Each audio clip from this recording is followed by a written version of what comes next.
am here with Jeanine Roeland. How are you today, Jeanine? I'm good. How are you, Curtis? You said you're tired, though? Yeah, I am tired. I had a crappy sleep. Hotel sleep? Yep.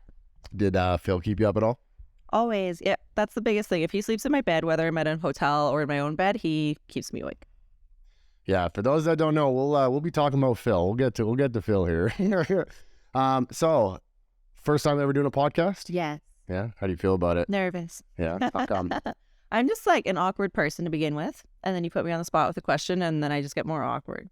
I think from what I've noticed, because like I totally get that, like even as the person that's like hosting the podcast, you kind of get nervous, and I get nervous for the other person. But the more that I've done this, if you're like really nervous and you're struggling to say things, I've found that I've been improving upon like pulling it out of you.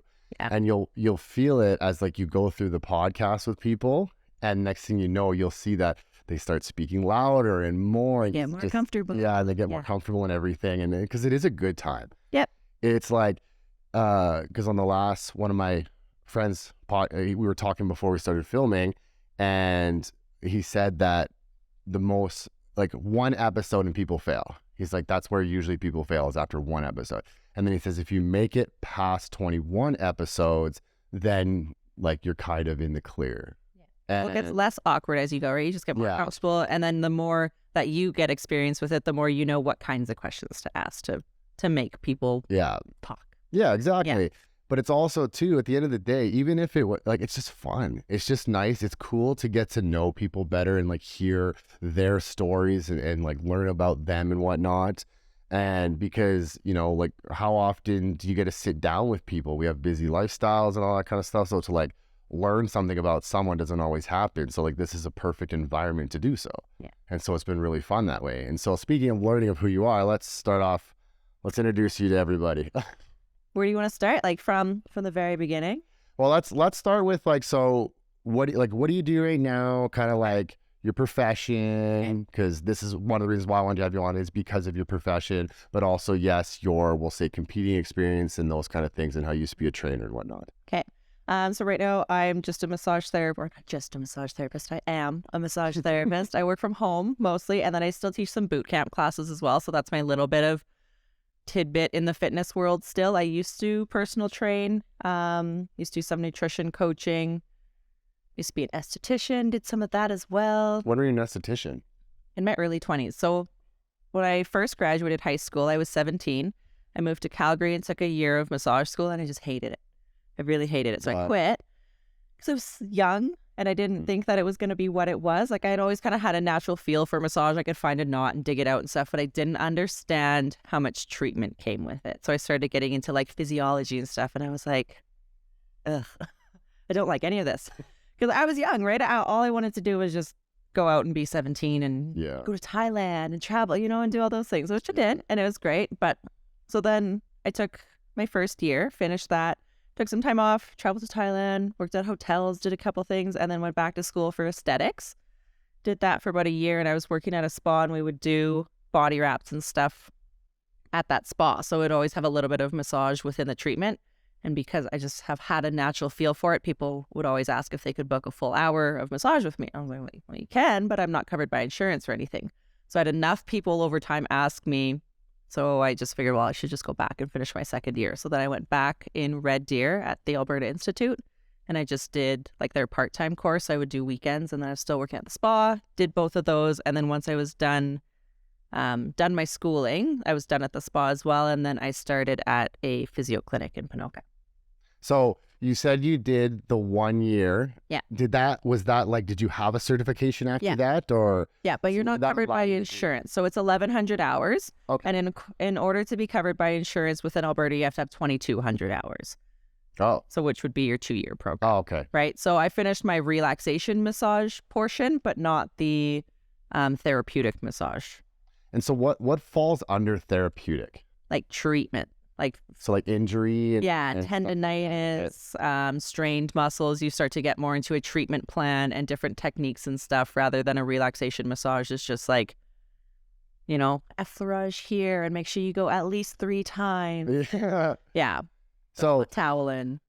Okay, yeah. So when was like, so you said the esthetician is what drove you because people were wanting massages, so that drove you to get your second year. Yeah. Is that kind of like as far as you go in terms of, I'm not gonna say continued education, but like schooling? And then you're like massage therapist, but then after that it's just like, then you get all your modalities and all the other little things that you can add in. But yeah, you need that full 2,200 hours to be considered a registered massage therapist. And so as a registered massage therapist, because I had one on Prime, my friend Chad, and so like everybody has different modalities and ways of that they obtain their education and whatnot.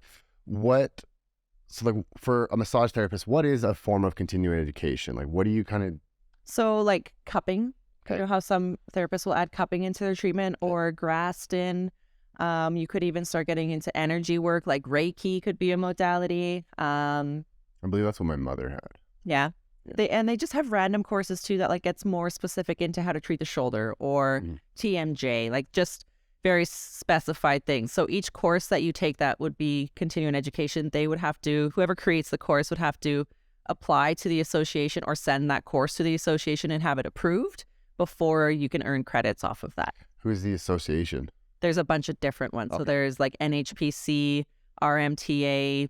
It's like different governing bodies within Alberta. So that Alberta's not regulated. That's why we have multiple regulating bodies. Whereas if you were to go to BC or Ontario, they just have the, I don't know, BC College of Massage Therapists, and then it's just one.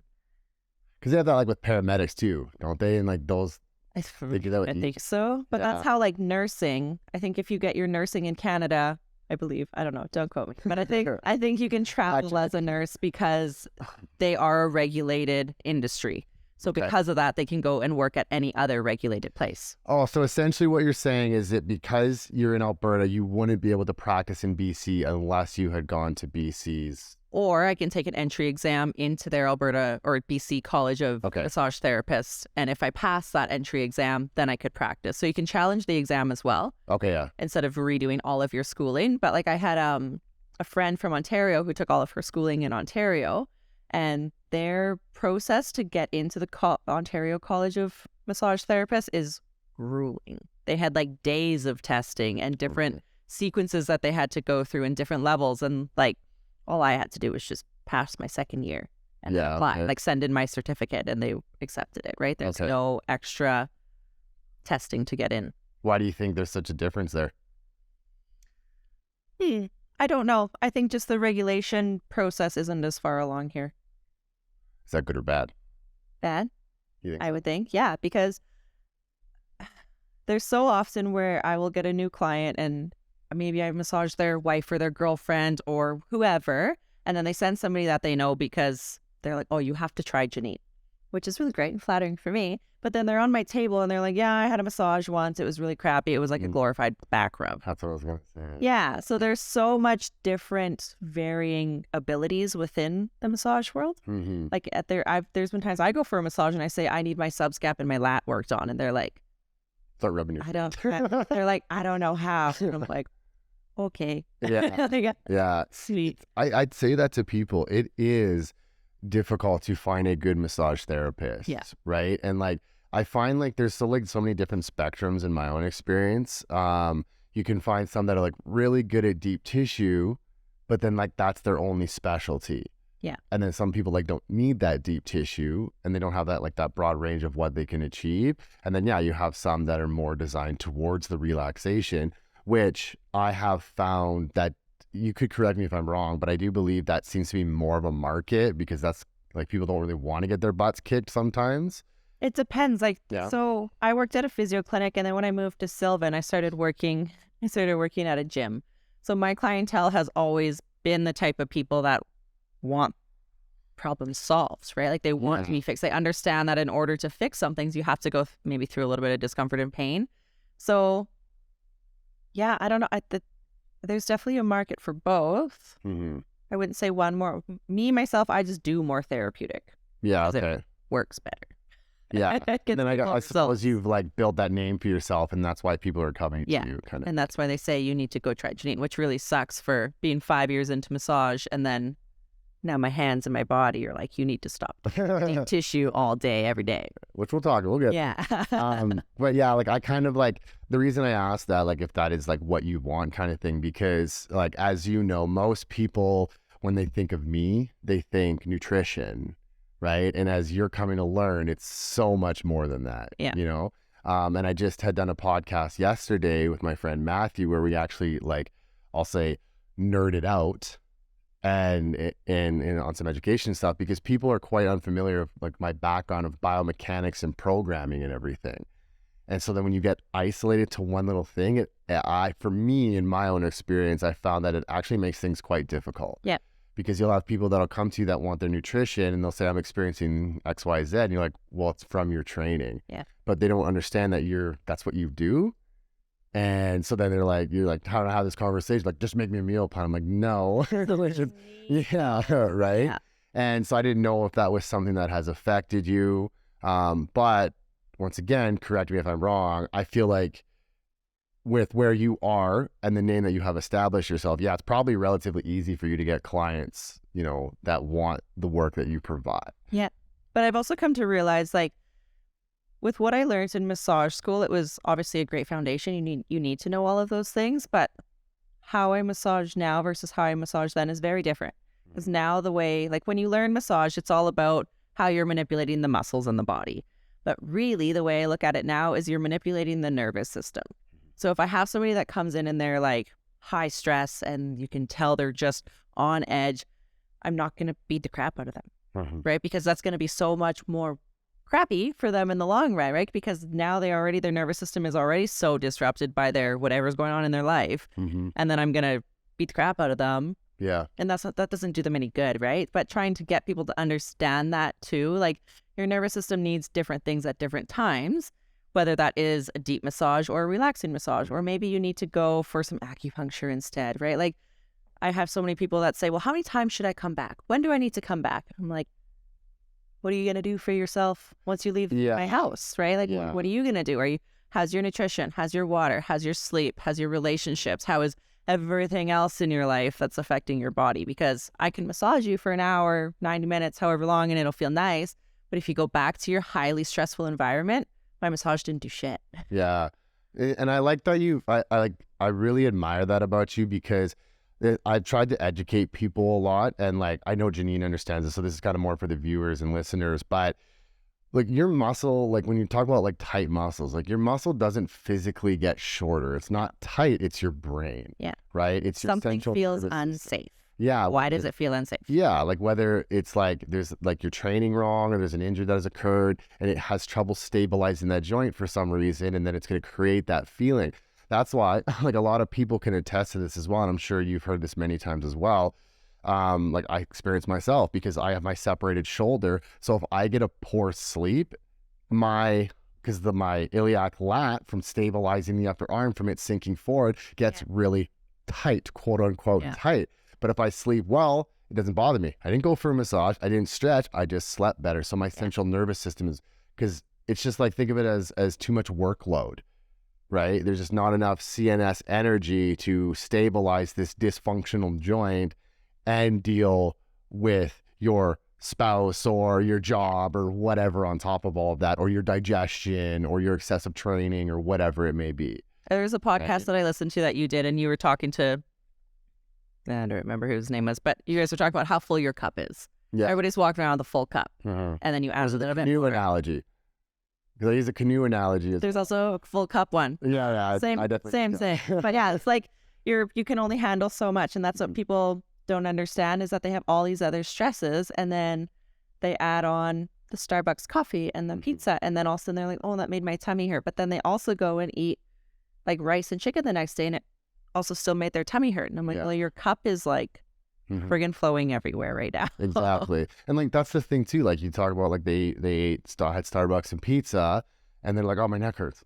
Yeah. No one will ever go like, oh, maybe like, why on earth would it be the Starbucks and pizza? Like, you know, I'm not saying that's what obviously caused your neck pain, but it could be contributing to the inflammatory process that is taking away from your central nervous system and overfilling your cup. Yeah. And that's what a lot of people don't understand. And I like, so it's very admirable because you don't hear that often where someone goes central nervous system. Like you take the deep tissue massage, for example. It's like, it's all focused on the knot. It's like, oh, we got to get this knot out and we got to get this knot out and stuff, which yes, okay, like is beneficial and whatnot, but they're not really focusing on the things that you had mentioned. Yeah.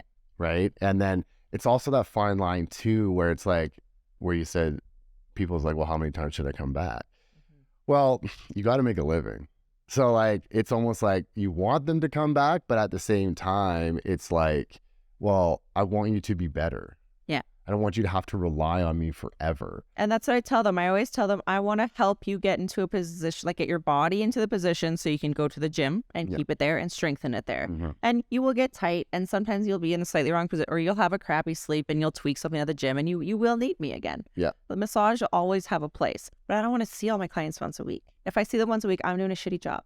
Well, that's in the treatment that I'm doing a crappy job, or that I'm not educating them enough about what they should be doing outside of. Because I've had tons of clients, like I have no problem referring for visceral massage because I don't have my visceral training, but I know enough to know that you probably need some visceral stuff, right? Like I have no problem doing that because I don't want people coming back with the same problem over and over and over again. I'm like, let's fix this. Yeah. And that's why I got into personal training originally, is because I had so many people on my massage table.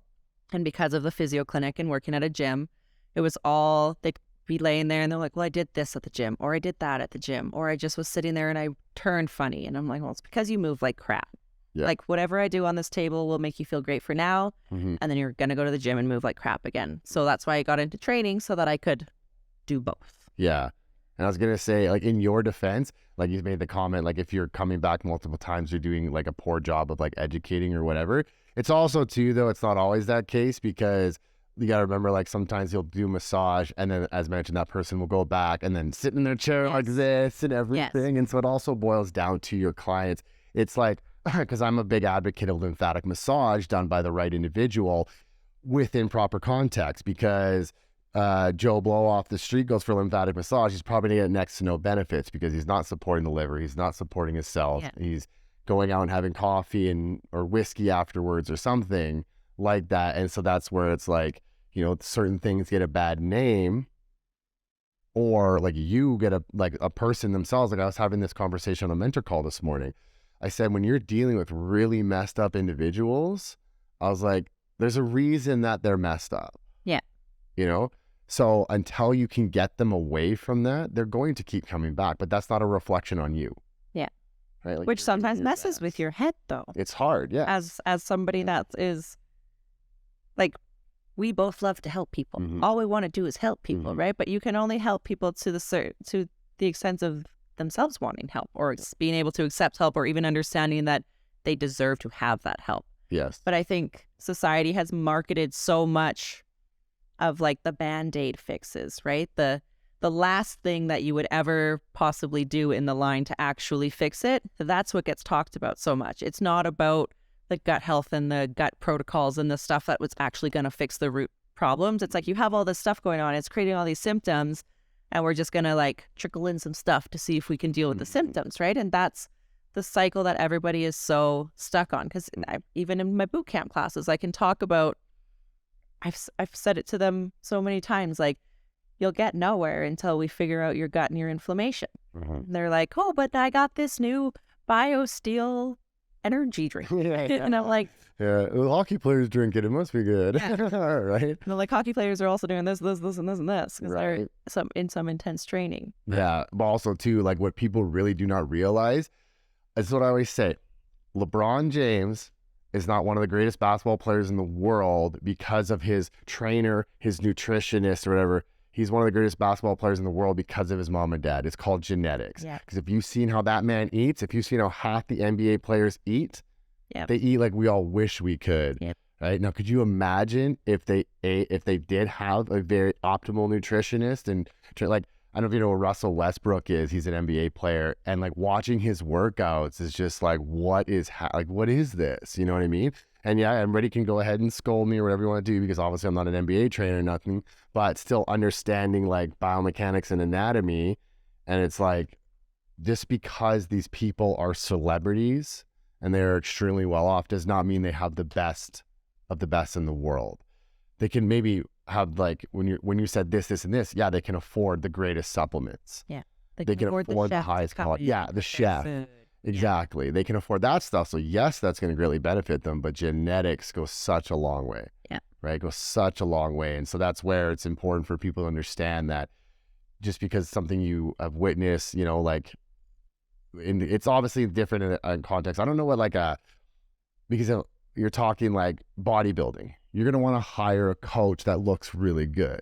Yep. Right? But as a massage therapist, I don't know what you'd be looking for in a massage therapist, you know? There's definitely, like, I would want, in a massage therapist, I want somebody who understands how the body moves. So I would like for them to move their own body, whether that's yoga or aerial or bodybuilding, as long as they have an understanding of what it feels like to move their own body. Because you get massage therapists that like, it's super easy to do this. Mm-hmm. And you can name the muscles and you can say they attach here and here. But if you don't know what muscle takes over when your trap is overactive and what balances your trap, and if you don't know what that feels like to activate it, if you don't know what it feels like to have a developed lat, or like what part, it makes so much more sense to have somebody who understands all the ins and outs. Yeah, fair enough. Yeah. Yeah. And I know like sometimes, because like I wouldn't really base it off of like the physique, I would say. Because it's like, okay, that person's in the gym moves their body, but they might not have that knowledge or whatever. So that's like, for me, essentially where I'm going with this is I really struggle to find, like locally here, a good massage therapist. Right? And every time you put up something on your Instagram story, I'm always like, oh, I should, but then I got to drive all the way there, right? And whatnot. And so like, I haven't gone for massage in, I don't know how long. Like, it's been a long time since I've gone for a massage, but that's just mainly because you go and you invest into this and you get some people. And it's almost like it was like frustrating. Yeah. I get frustrated from laying there getting a crappy massage, knowing I'm still paying $100 for this crappy massage. Right. Like, give me a lacrosse ball and I'll do it myself. I'll get the dogs to walk. That's exactly it. And so you just don't know. And this is what I find with massage. In my own personal experience, is someone could tell me that, hey, this person was great, I really enjoyed them, but that could be perceived entirely different by me. Yep. Right? So like, I could go to somebody and I could understand why it was great for this individual. Maybe it was somebody with a low pain tolerance and really wanted that relaxation massage.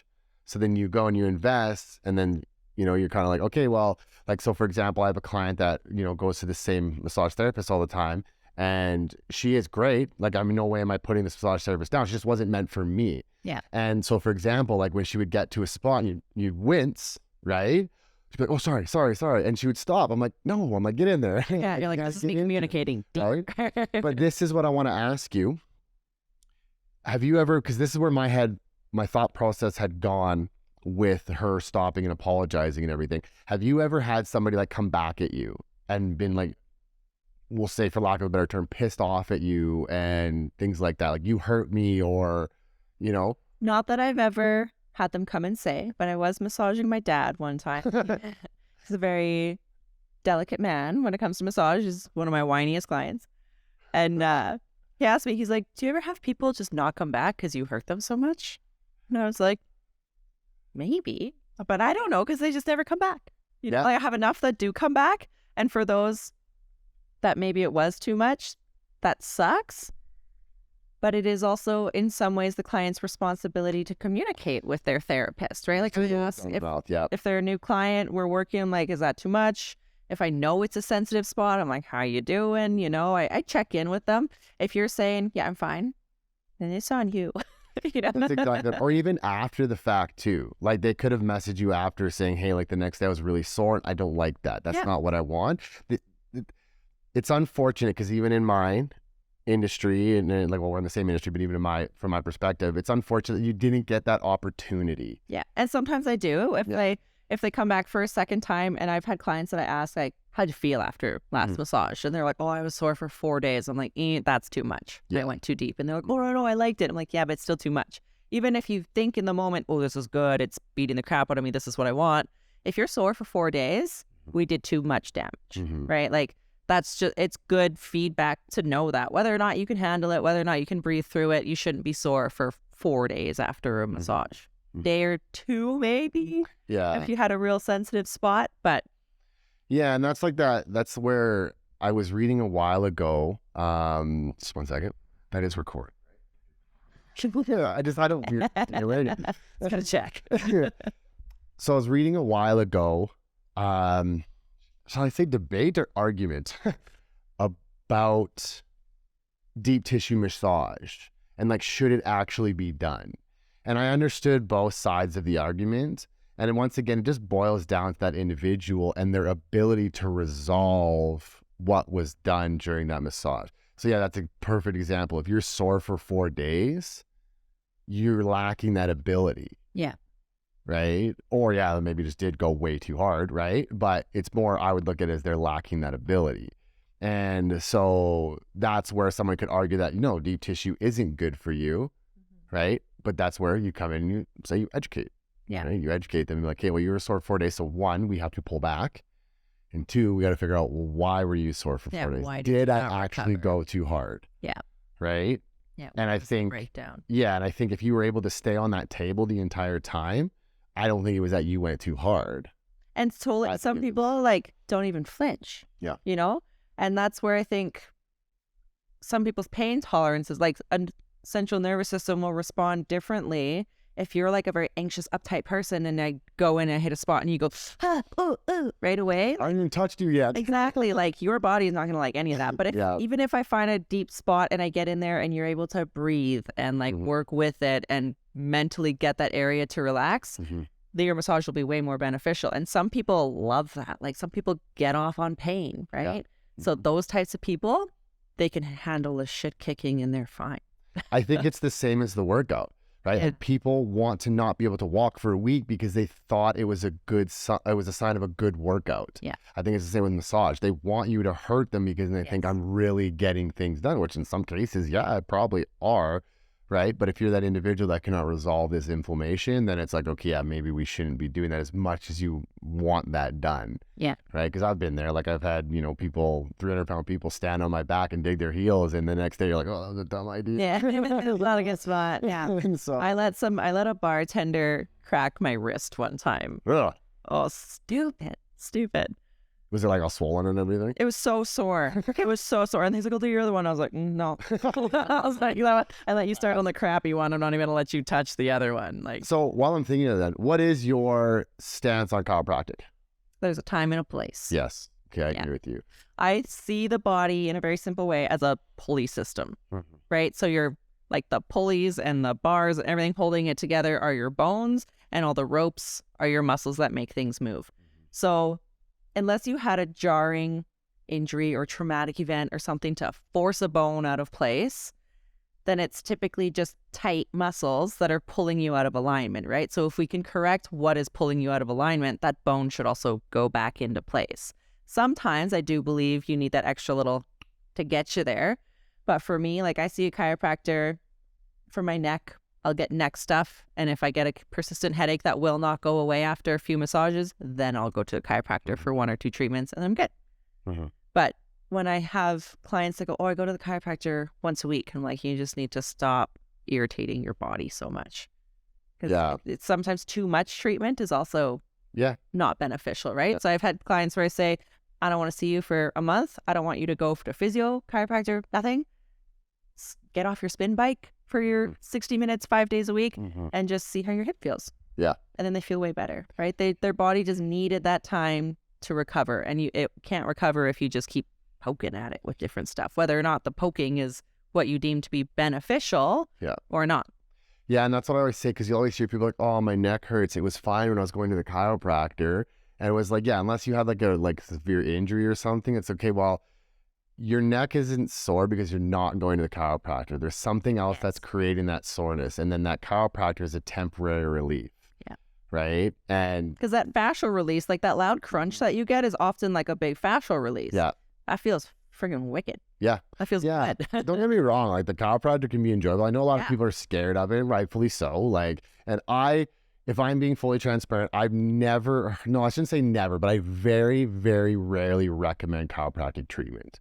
I always, because you know me and I look at send me your training videos, see where you're at, right? And then if I see how they're training, and then it's like, okay, now either I like both. I like massage, then chiropractic is what I like.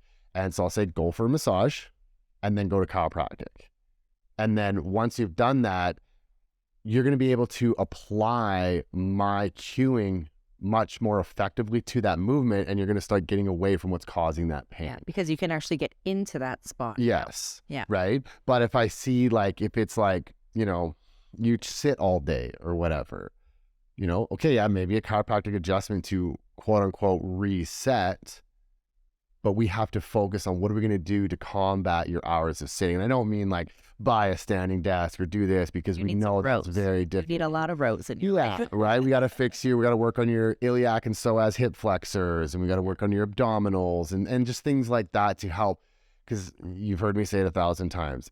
These things are inevitable, right? Some of us need to sit. It's our jobs. Unfortunately, we cannot get away from it, right?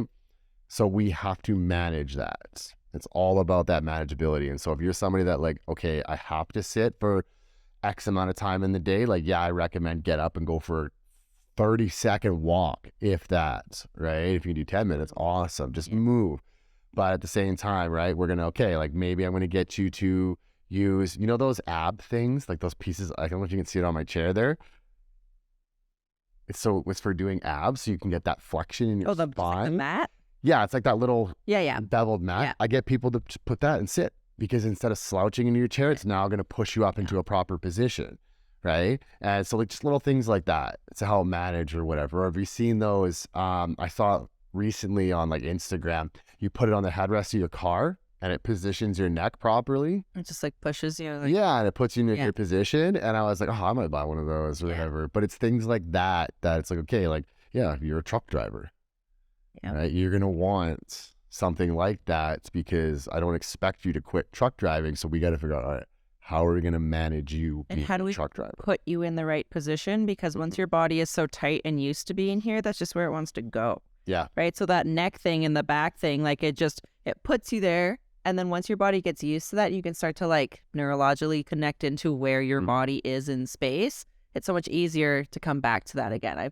That's the first thing I always teach people. You just have to become aware. Yes. Just recognize when you're sitting like a shrimp. That's why the Chinese, sometimes they have those pins, for their guards. So if they slouch, the pin pokes them. Really? Yeah, and that's how they keep their head up and they keep their good posture. I've never known that. And that's they have, wild. Not Chinese, but here in Western, they have beep sensors. So you can put a sensor on your back, and as soon as it feels you slouch, it goes beep, beep, beep, and it tells you to figure out. So it creates that awareness. Yeah. That's even those backpack strap things. I call it the backwards brassiere. Yeah. I've had people be like, well, do those work? And I'm like, they'll make you super aware of when you're slouching. It's not going to fix it by any means. But if it just gets you used to being oh yeah, okay, have to sit in this proper position. Eventually you just starting to activate those muscles will help you.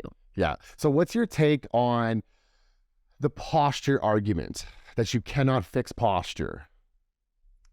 I think it depends on how much time you spend in a certain position. The human body is very adaptable, very flexible, very mobile if everything is in alignment, right? So sitting in a crappy position for half an hour shouldn't be when people say, oh, I slept funny in my neck, right?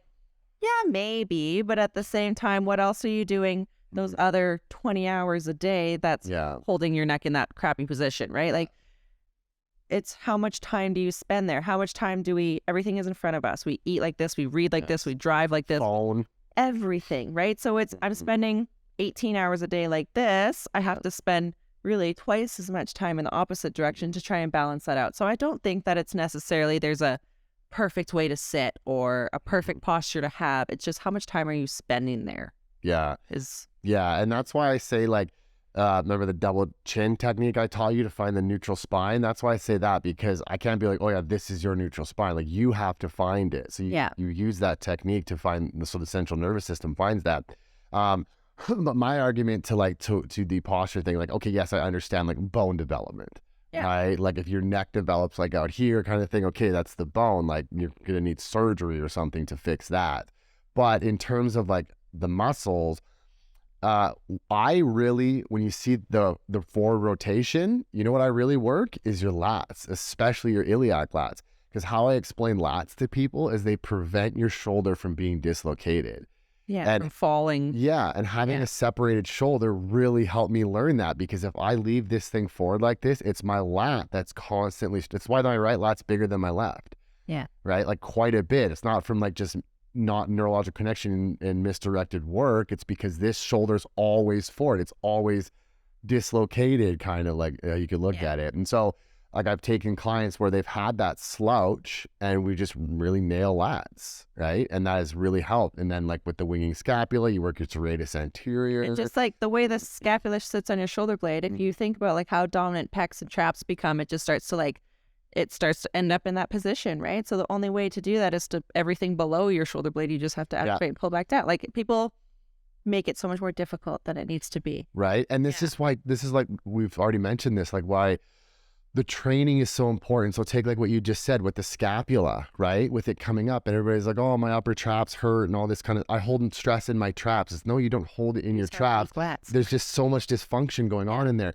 But the big thing is like when you look at like synergistically, this is why you see a lot of women with sore upper traps or quote unquote tight upper traps, is because they don't work a lot of chest. And so what happens is they're not, we'll say, activating that costal pec fiber, which works synergistically with the lower trap fibers, which are going to pull the scapula into depression and slight retraction. So you don't have any strength there. And then when you watch people doing pull downs, like if you're listening, you're not going to see, but where the shoulders really rotate forward, where you're like this or whatever. So you're trying to depress the scapula, but in order for your arm to get here, it has to come up. And so you're just like creating this dysfunction within the shoulder blades. And this is why you see the rotation and the pain, and like you can fit your whole hand underneath their scapula and everything. And that's why training is so important.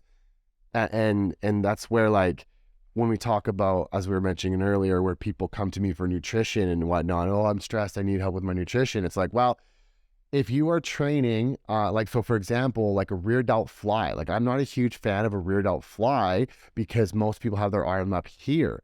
So they're running into their chromium and then they're getting that rotation. It's creating dysfunction. Well, that's stress on your CNS, which is going to take away from your ability to manage someone yelling at you or the fact that you're running late, and people don't put that together. And so, yeah, that's why like your training is so important. It's the same with, which a lot of people are slowly starting to come on board with now though, is if you have to do 30 minutes of stretching and foam rolling before you can squat properly, something's wrong with your training.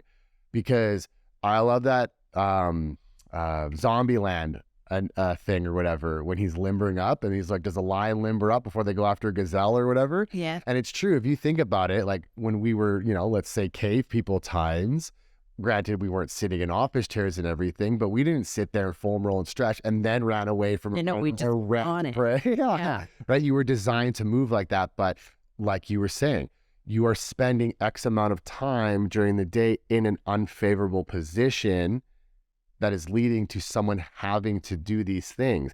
And then sometimes if they're not doing these things, so take like a shifted hip in a squat, you're just going to continue contributing if the hip is shifting way over to some sort of dysfunction. And so then they have to do that foam rolling and stuff or whatever. But it's like, okay, well, what can we do around that? Yeah, what can we do within your squat to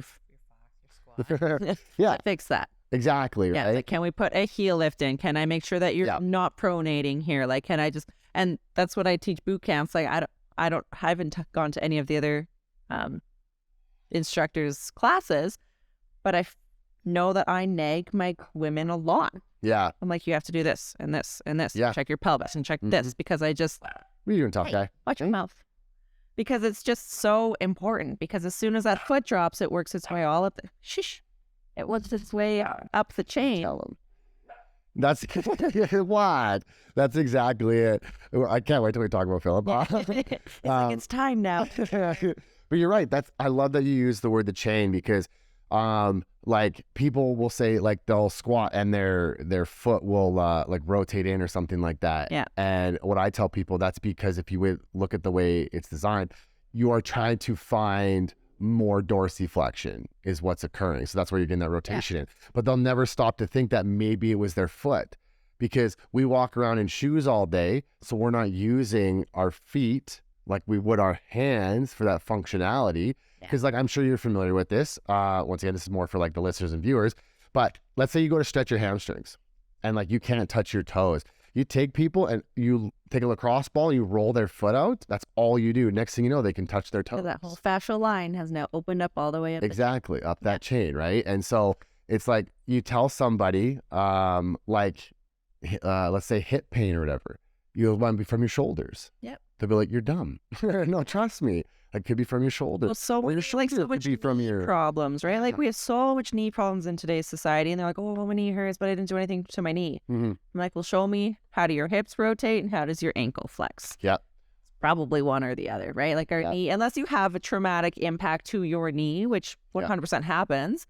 What if it's just like knee pain that has just kind of snuck up on you, kind of comes and goes? It's probably dysfunction in the joint above or below. Yeah. And this is what I say to people. So this is where people like really look at me and like, wow, you're probably lying. And then you get them to look it up. So you have your extensor hallucis longus. Okay. And so that, for those that don't know, that's the muscle that runs, we'll keep it very simple, from your toes and it crosses your knee. So your tibia, the front of your calf.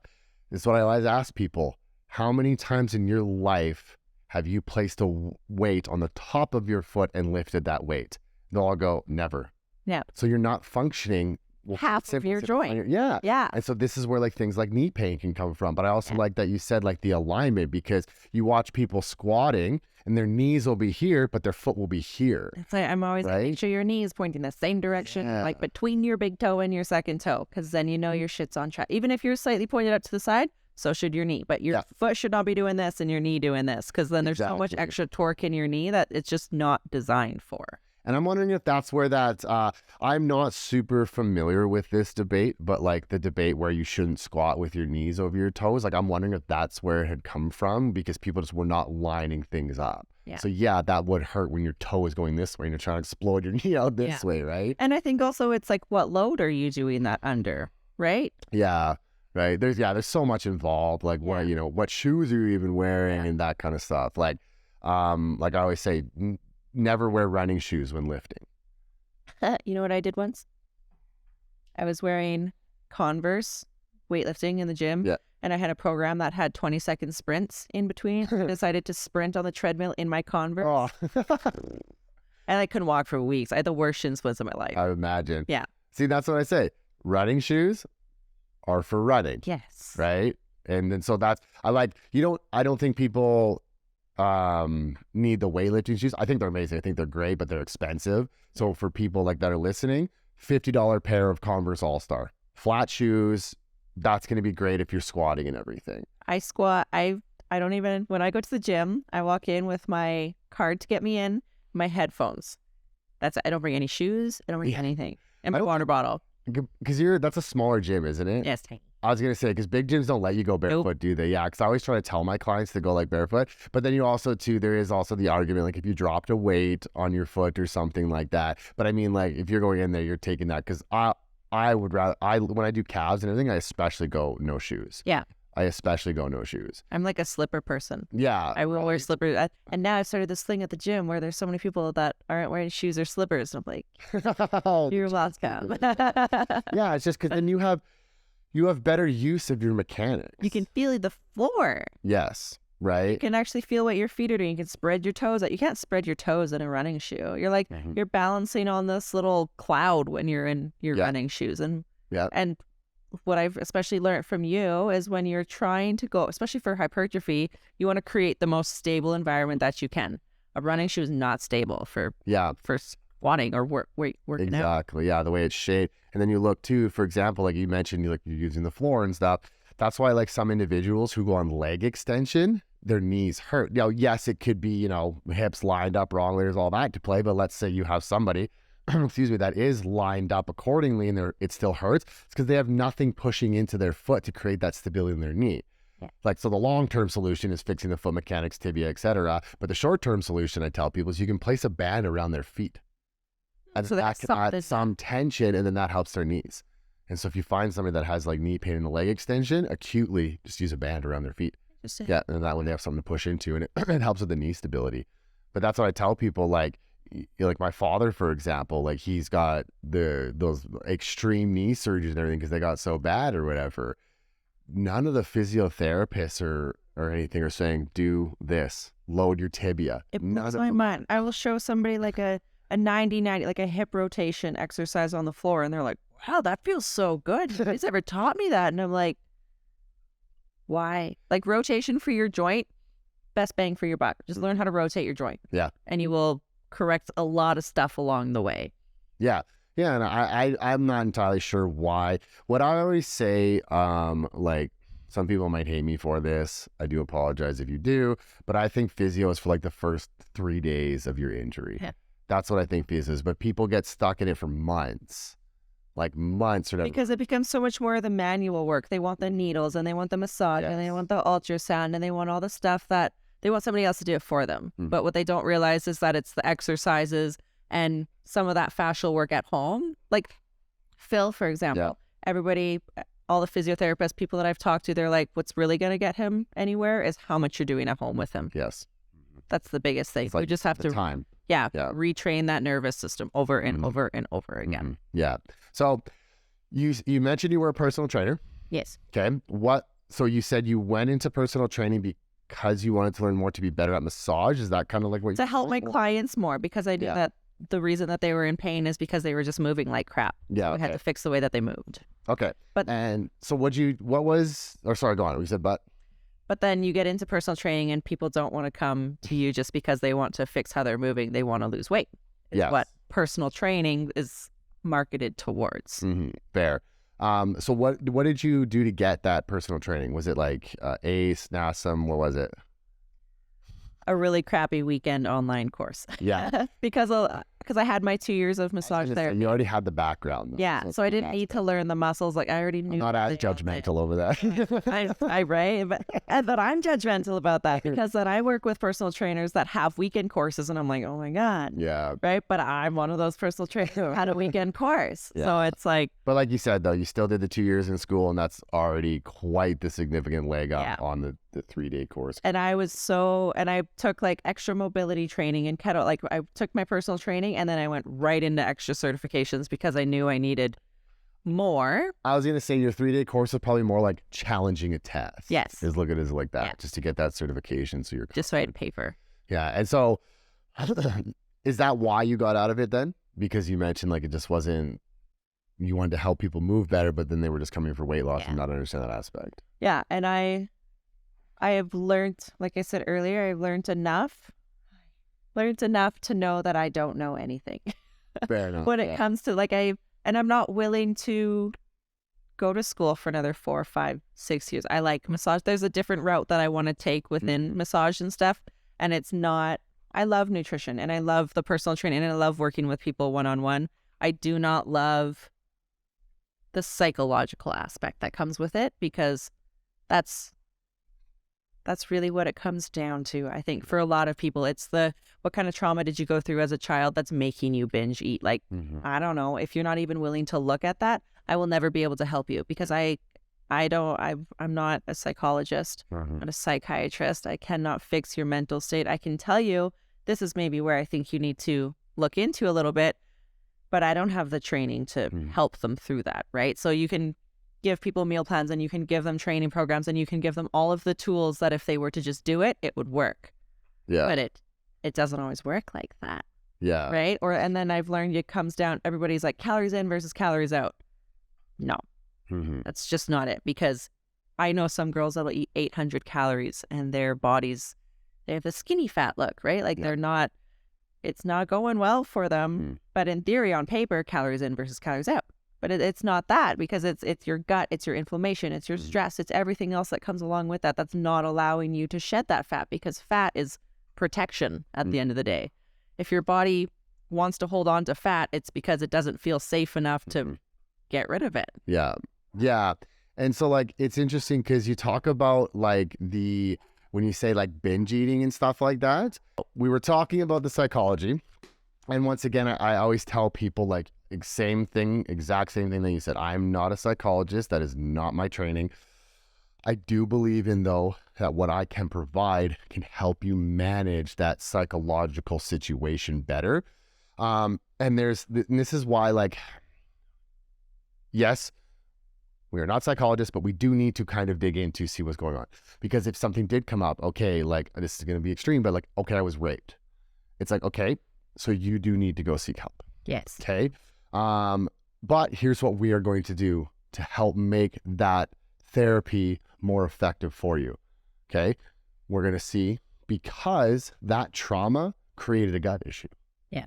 So we're going to tackle that gut issue, making sure that that's not disrupting neurotransmitter production and clearance and hormone production and clearance and altering brain chemistry. And so that's where I was going to go with this, like with you, for example, with like the binge eating. Mm-hmm. And when you see something like high levels of candida can alter your brain chemistry to crave sugar, because then you're feeding in to that candida. So you have people that go and they're like, maybe they haven't experienced trauma, but they're struggling with binge eating. So then they go to a therapist and they're digging and they're trying to figure out, where did this come from? Why are you binge eating? When this entire time it could have been just candida. Yeah. Right. And so that is where I think like the conjunction of psychology and someone such as myself can go a really long way. But as you know, the whole reason you got out of it, the mind is just so powerful. Mm-hmm. And that's what makes things difficult. And like, if we were working with robots, entirely different story. Yeah. Like an entirely different story. But we are working with human beings. Yeah. Right. And that exact same psychology that I had to deal with as a functional health coach is the exact same that you have to deal with as a massage therapist. Because you mentioned in the beginning, why is your central nervous system so jacked? Yeah. Right. And so you can give them all the massages in the world, but until they're ready to deal with that trauma in whatever form they can, you're going to have to keep giving all the massages in the world, right? Yeah. And I just don't believe a lot of people understand that. In my experience, we seem to think that the mind and the body are separate entities. And they're so wrong. Yeah. They're, one and the same. Right. And you see it in practice. It is, I don't know if you feel the same way, but you can start to see a shift. Yeah. You can see that people are starting to understand and they realize, oh, okay, yes, your diet is affecting this sort of mental health issue. And so do you think that change is coming from a deeper understanding of nutrition and the way that it affects the mind? Or do you think that's from the different aspect of how much we've learned about the mind and the connection to the body? Like, which do you think is kind of driving that movement? I think it's so we'll classify the nutrition as physiology and we'll separate that from psychology. I think we're learning more about the physiology. And what I mean by that, I'm talking like even in depth, like, because gut health, for example, we are just starting to become slightly confident in gut health. But then in the same way, we're also starting to learn much more about trauma and the effect that trauma has on the gut. Yes, right? interconnected. So yeah. Yeah. So, but I think it took us to understand the gut first to then start connecting the fact that trauma affects the gut. I could be entirely wrong. Just from what I've seen, I believe that's what it is, because take biofilms, for example. That's a lot of new emerging science. Yes, we've known about biofilms for years and years, but like a lot of new emerging science is coming out and showing, and mycotoxins and what they do to the brain chemistry and how they alter mood and, hormones and neurotransmitters. All this stuff is starting to become new research, right? And then it's also starting to become functional health, for example. It's starting to get a bigger name.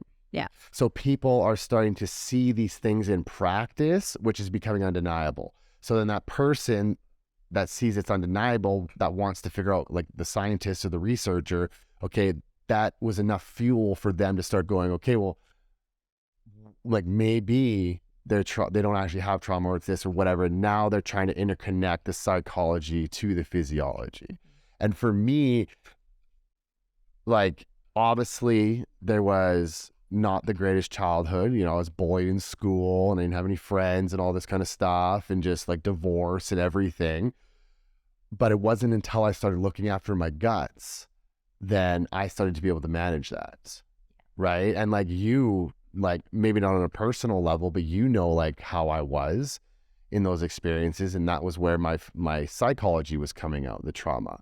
Like when we had first met, because when did we first meet? Was that 2019 or 18? Yeah. So when you were working at Ultimate Physique, and then you started coaching me. Yes. May 2020. Was it 2020? Yeah, because I was dating Jason at the time, and that was right after COVID, or like right after the first COVID lockdown. That's right too, because you'd come over to my home gym, my big old wooden squat rack. Yeah. Yes, that's right. Okay. The pulley system. Yeah. Right. Okay. Yeah. So like that period was still dealing with the psychology and not understanding how much the physiology was affecting the psychology. Yeah. And that was a big one. Yeah, you tell them. And that was a really big one. So once I like really discovered, so like my saving grace, which people have heard this 1,000 times, was the GI map. Yeah. I would not be where I am today if I didn't take that GI map. And I don't just mean that personally. I mean the ability to help clients and the success that I had been able to bring my clients and my business. That GI map changed everything for me. Where did you find that? Like, what was your first? I don't even remember, to be honest with you. I honestly don't know how I came across GI map. I know I got through Nutrition Dynamic as you did, but I really don't know. All I know is I was desperate. That's all I know is I was desperate because I was tired of being this person. I like ruined relationships, ruined friendships, no motivation to be better, all this kind of stuff. And it was just like, this needs to change. And so then and like the bloating and distension I was tired of. So then I sought out, like, oh God, it's going to bug me now. I don't recall how I come across a GI map. Well, homework for you. Yeah, I'm going to have to really think about that. But when I had received that GI map, I was, like I said, I was in such a desperate place that I'm good at what I do because I've done a lot of things wrong, right? And tackling my guts was that's why every time like we're having a conversation about, you know, your program, I'm like, trust me when I say this, don't do this, right? And it's because I had done that to myself. So like when I got that GI map, I had a review with Stephanie from Nutrition Dynamic, and she like told me all these supplements and everything. So I ordered, I think it was like $1,500 worth of supplements. And I took everything under the sun. But I got a taste of what it felt like to feel better until I tipped the scale, not knowing what I was doing at the time entirely. And that was the moment when I was like, psychology, physiology, together. That's when I really understood. And I've always said, I don't know if you've heard me say this before, but I say, when I ask people this, I say, do you believe you're how do I put it again? It's been so long since I've said it, but like, I feel like some people need the therapy and some people need the pill. So let's say you did have a traumatizing childhood.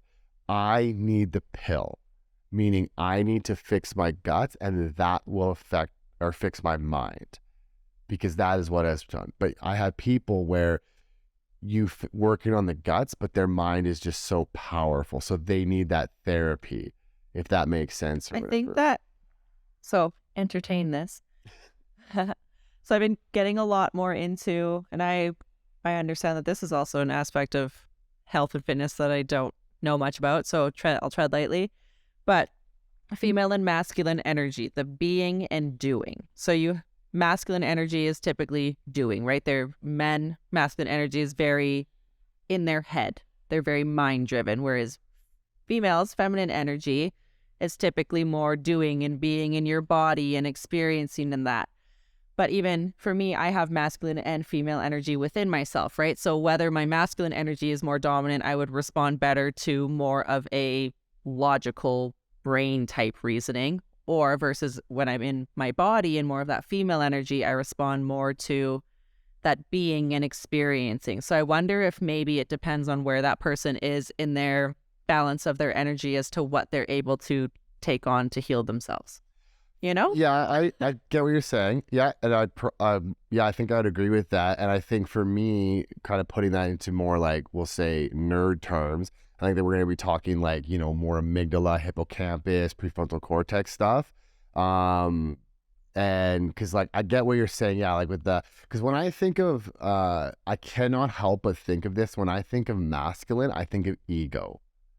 And the reason I say this is because when I work with men, they are some of the hardest people to work with. They are so difficult to work with, and it's because of ego. They don't really listen. And I actually said to my friend today, I said, man, coaching men would be so much easier if I looked like you, because he's a huge jacked bodybuilder, right? And I said, because men that either that are bigger than me or look the same as me, there is an ego involved, right? And that's the unfortunate reality, because I've said this multiple times to like everybody. I remember, you'd be like, someone would say something, but well, this is my coach, right? And you'd be this jacked bodybuilder. I used to do that with Kevin all the time. Yeah. Be like, this is Kevin, this is my coach, right? And everything and whatnot. And so like that physique really plays a big role. So I find there's like a lot of ego. So when I think masculine, in my own experience, I think ego. Yeah. Yeah, change that. Right? And so, but that, I can't help but think that. Yeah, it's just where your head goes. What I have experienced, right? And so, because otherwise, yeah, like I don't know how else to look at masculine. And this is why like I don't have many friends, because it's very hard for me to get along because that ego gets into play, right? So I have another, I'll call him a friend or whatever, but every time, the steroid topic comes up, he doesn't listen to a thing I have to say, not knowing that I am educated, that I have to be. I work with clients that use performance enhancing drugs. I'm not going to be not educated in steroids, right? But because he's a big dude running a bunch of steroids, he's not going to listen to what I say. So that's where I see ego. Fair. Yep. Right. And that's why when I think masculine, I think ego. But I think women can have pretty big egos too. 100% too. Yeah. But it's just less. Yeah. prominent. Like when I've worked with females, like 95% of my clientele are females. Yeah. They're more difficult to work in other aspects, but they bring the best results. Yeah. Because they are more willing to do what it takes to get the job done. They are more intuitive. They listen better. Yep. Right. And because men don't think they need help. Yep. Right. Especially today's men. Yeah. And now, like, I wonder if that's because, quote unquote, sign of weakness, right? Asking for help is a sign of weakness. I have a very, very close friend to me that he hates asking for help. I think that's childhood trauma in itself, though, right? Like, what happened to him in his earlier years that made him feel like he couldn't ask for help? Yeah. Right? Was he belittled every time he had asked? Well, what did he ask his dad for help? And one time his dad was like, "You should know how to do that." Yeah. Yeah. I don't know who you talk about at all, but that's a thing, right? Like you have that response or that feeling in your body that was created when you were little. Yeah. So anytime that comes up again, whether you can recognize it or not, or even have a thought process of what's going through your head, if you feel like that, you're just going to react. Yeah. Yeah. And so whatever taught that person or anyone really to say that's a sign of weakness. Yeah. Right. Like asking for help's a sign of weakness or whatever. I have no problem asking for help at all. People who know me, are close to me, know that. But where I struggle is I have to do things myself. Yeah. Because I feel like it will get done wrong. So let's say, you're driving by a store that I need something and, you would have no problem stopping to pick it up. I probably wouldn't ask you because I just who I am, because I feel like you would grab the wrong thing or, that's my issue that I have. And I don't know if that's ego. I don't know if that's trauma. It's just trust, which is interesting because I overly trust people. I most definitely over trust people, just not to pick up my groceries or something like that. Yeah, you know what I mean? It's the same with working with clients. It's I make sure to really iterate points and repeat things and everything because I have this kind of I don't know if you're going to do this properly, but that's also coming from experience because I have been told to do X, Y, Z and I did it incorrectly. Right. And so, whatever it's coming from, going back, men are a lot of freaking harder than women. That's kind of what I'm saying, right? So, which for you, in terms of do you experience kind of the same thing in massage therapy? Do you that men are difficult? or just any, like, are women more difficult, or like when you're dealing with things, or what are some of these, not roadblocks, but like, you know? I have one client that was a personal training client that I have in mind that when you bring that up, and he was like early 30s, had some weight loss to do, and we sat in our consult, and he just booked the consult at the front desk of the gym. Didn't know what I looked like, right?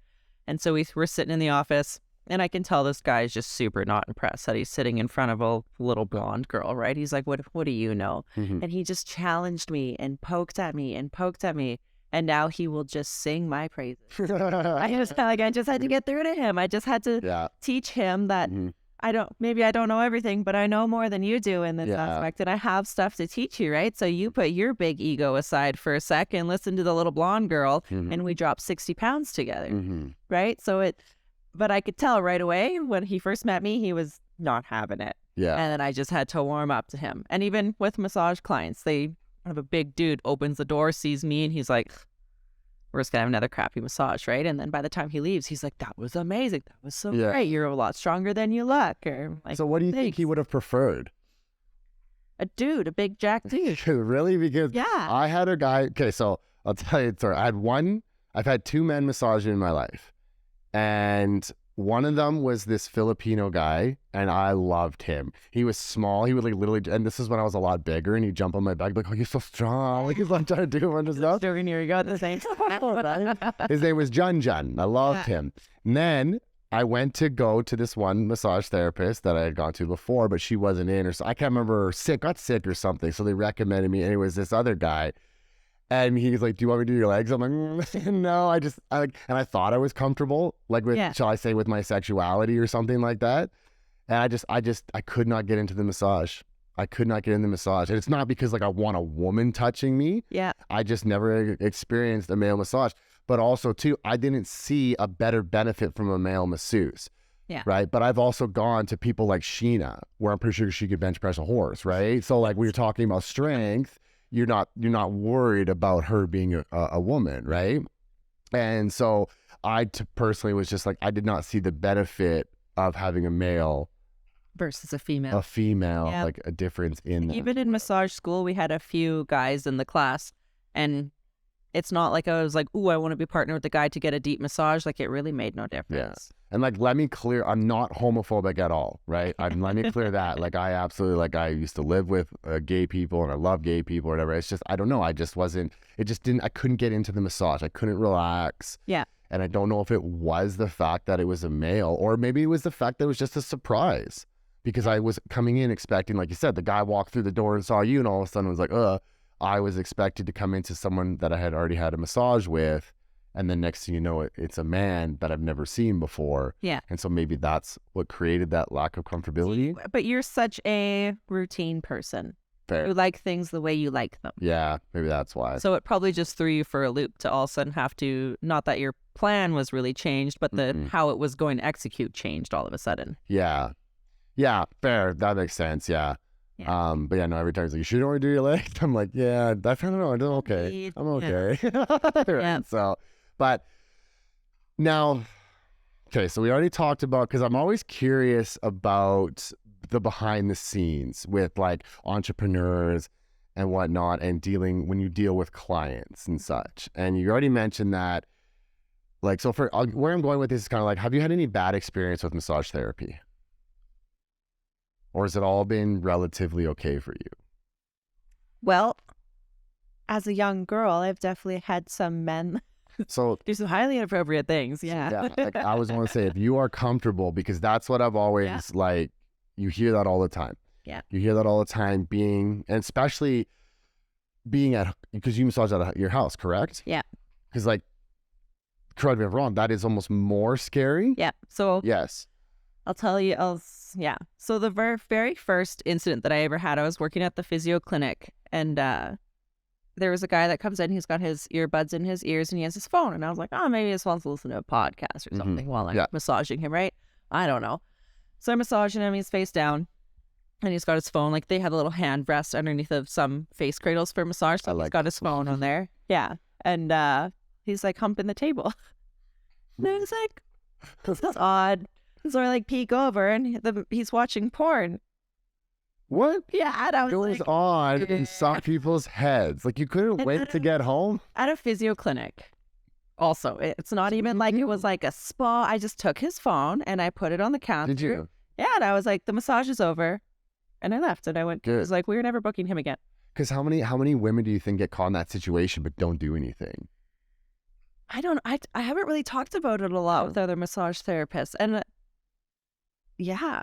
And typically the massage therapists that I discuss are like therapeutic, right? Mm-hmm. Not many people are getting boners while you're elbows deep in them, right? Most at least. But I've had that. They said the ones that like pain. Yeah. Right? I had somebody flip over, and as they flip over, they just pull the whole blanket off with them. And I was like, And see, like, I'll cover that up again for you. and this was a male? Yes. Yeah. Because like, I know you, and like, for me, like, how do I explain this? Like, I don't think you would take offense to this, but I wouldn't worry about you with another man kind of things. I feel like you're very stern, like you're very break their thumb or something, you know what I mean? Like, and so like, but there's got to be like some women out there that like are timid and uncomfortable. and like just to think of like that, how many times that's probably happened to them or whatever, and because like I've heard of women too though that are a little creepy. Yeah, probably. I've heard of women as well or whatever. It's a very intimate thing. The person is naked, if not real close to being naked. Yep. And lots of times they just met you, right? Like, it is a very vulnerable thing. And when I was living with Tanner and I was massaging out of his house, he was so sweet. He like comes up to me one time and he's like, kind of uncomfortable with you being here alone with people. And I was like,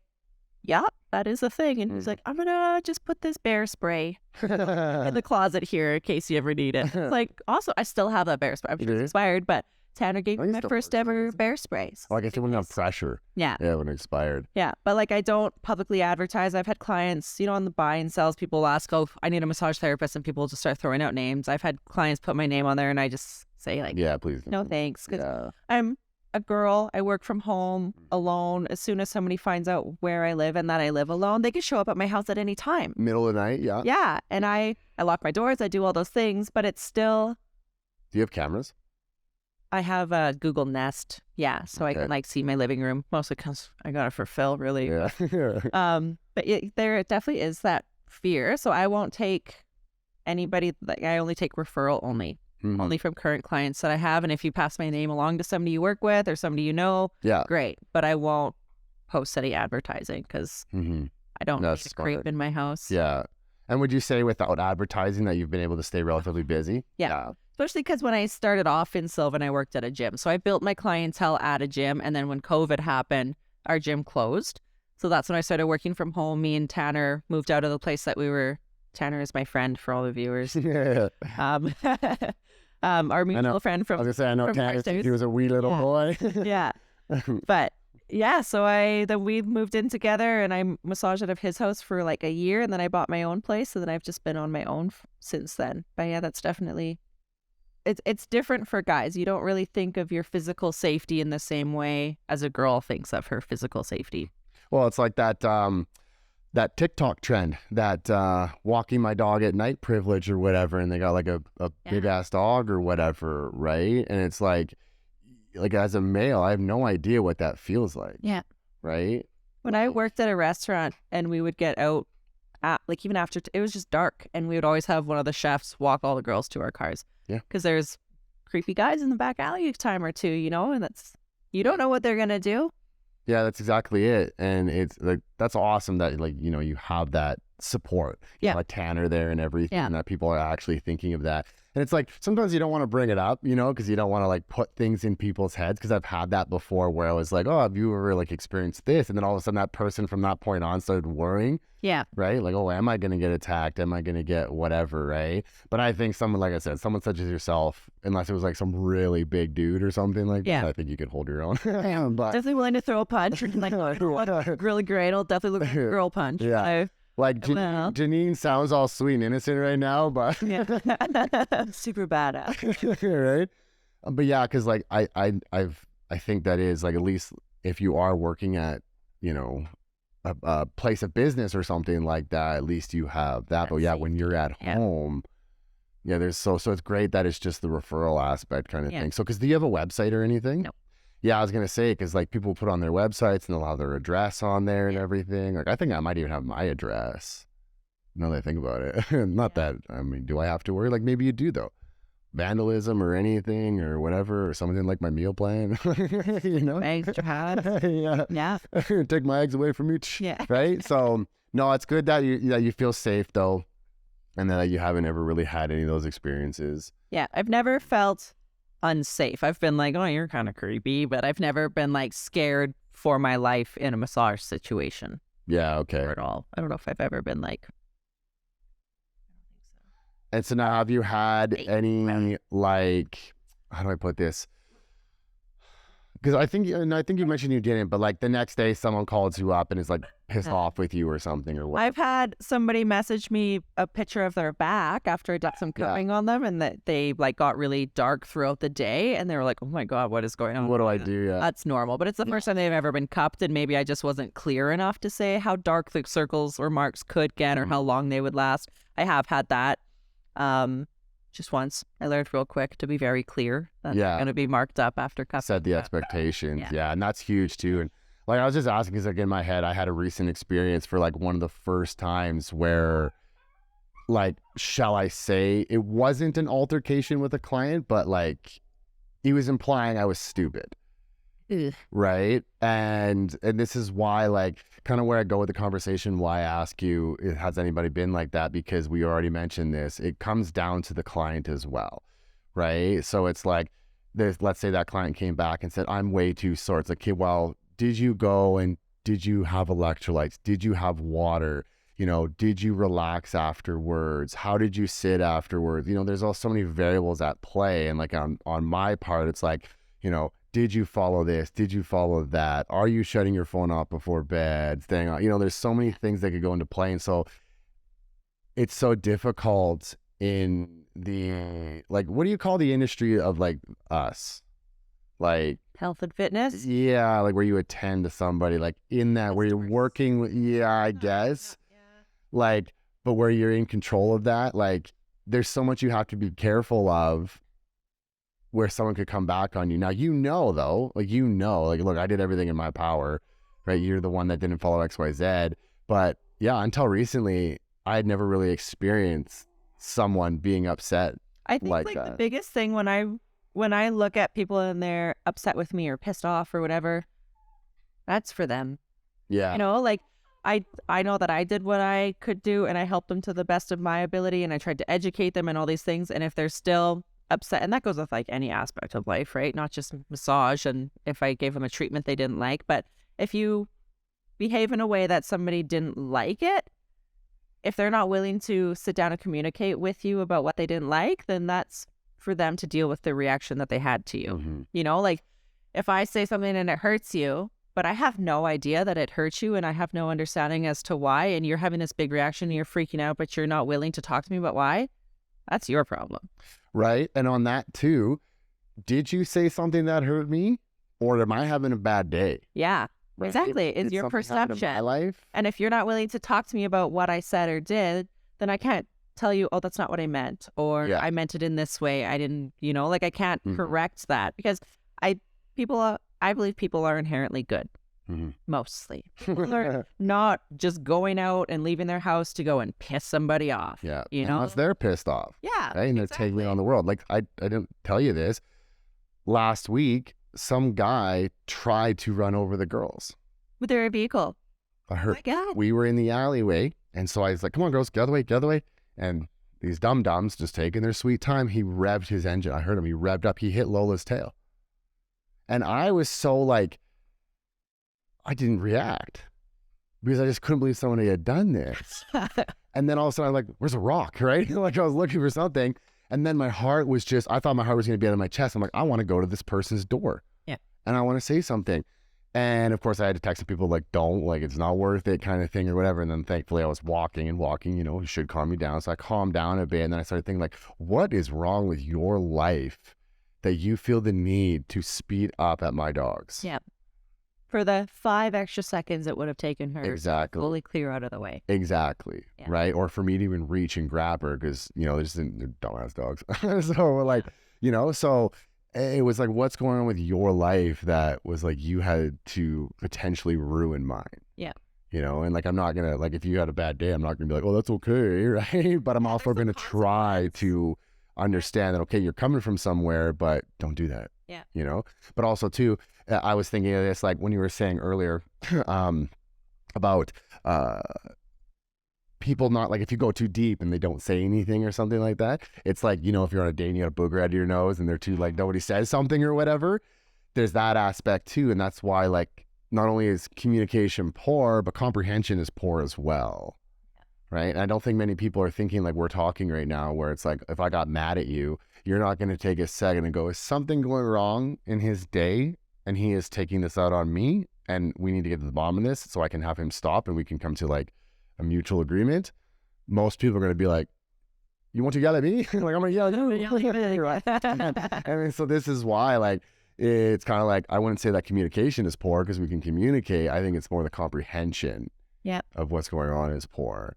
And then when you get into our industry, and especially like, you see people in person though, right? But if you have to text them afterwards, like you and I have had this in the past, texting has been like like it's misunderstood. Yeah. And like you didn't mean that or whatever, but it came across as this to that individual. And so that's where, like, when you're running a business and you're on that aspect, because I'm assuming you text your clients at some points, like you have to tiptoe. And there's often times where I get stuck massaging 5-6 hours in a day, and somebody will massage me at the beginning of that.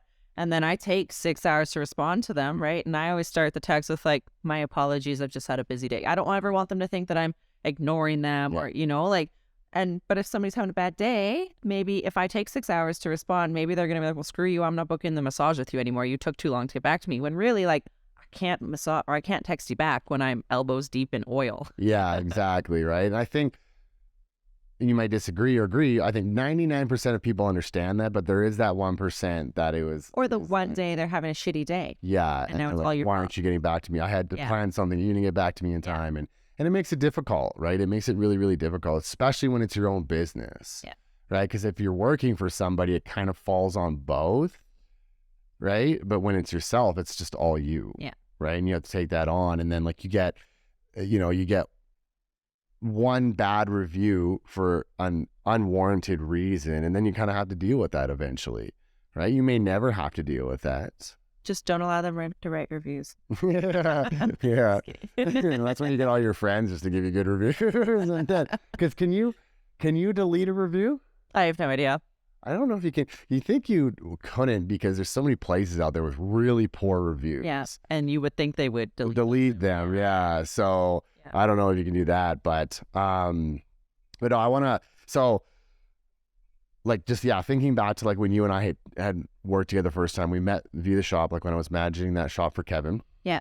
And that was during a time frame when I think everybody was learning, and because there's a big argument going on right now, like optimal. You know what I'm talking about? When people are talking about optimal movements and everything.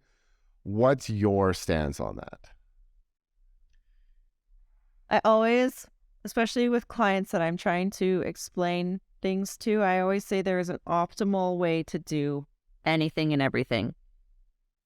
But if you can't do that, then we have to find something that just works for you, right? Like, yes, supplement timing, like even my programming with you right now, I know that there is 15 minutes before this meal and there is an optimal timing to do things, but sometimes that just doesn't happen, right? So just simply getting it in the day or within certain parameters, that's better than not at all.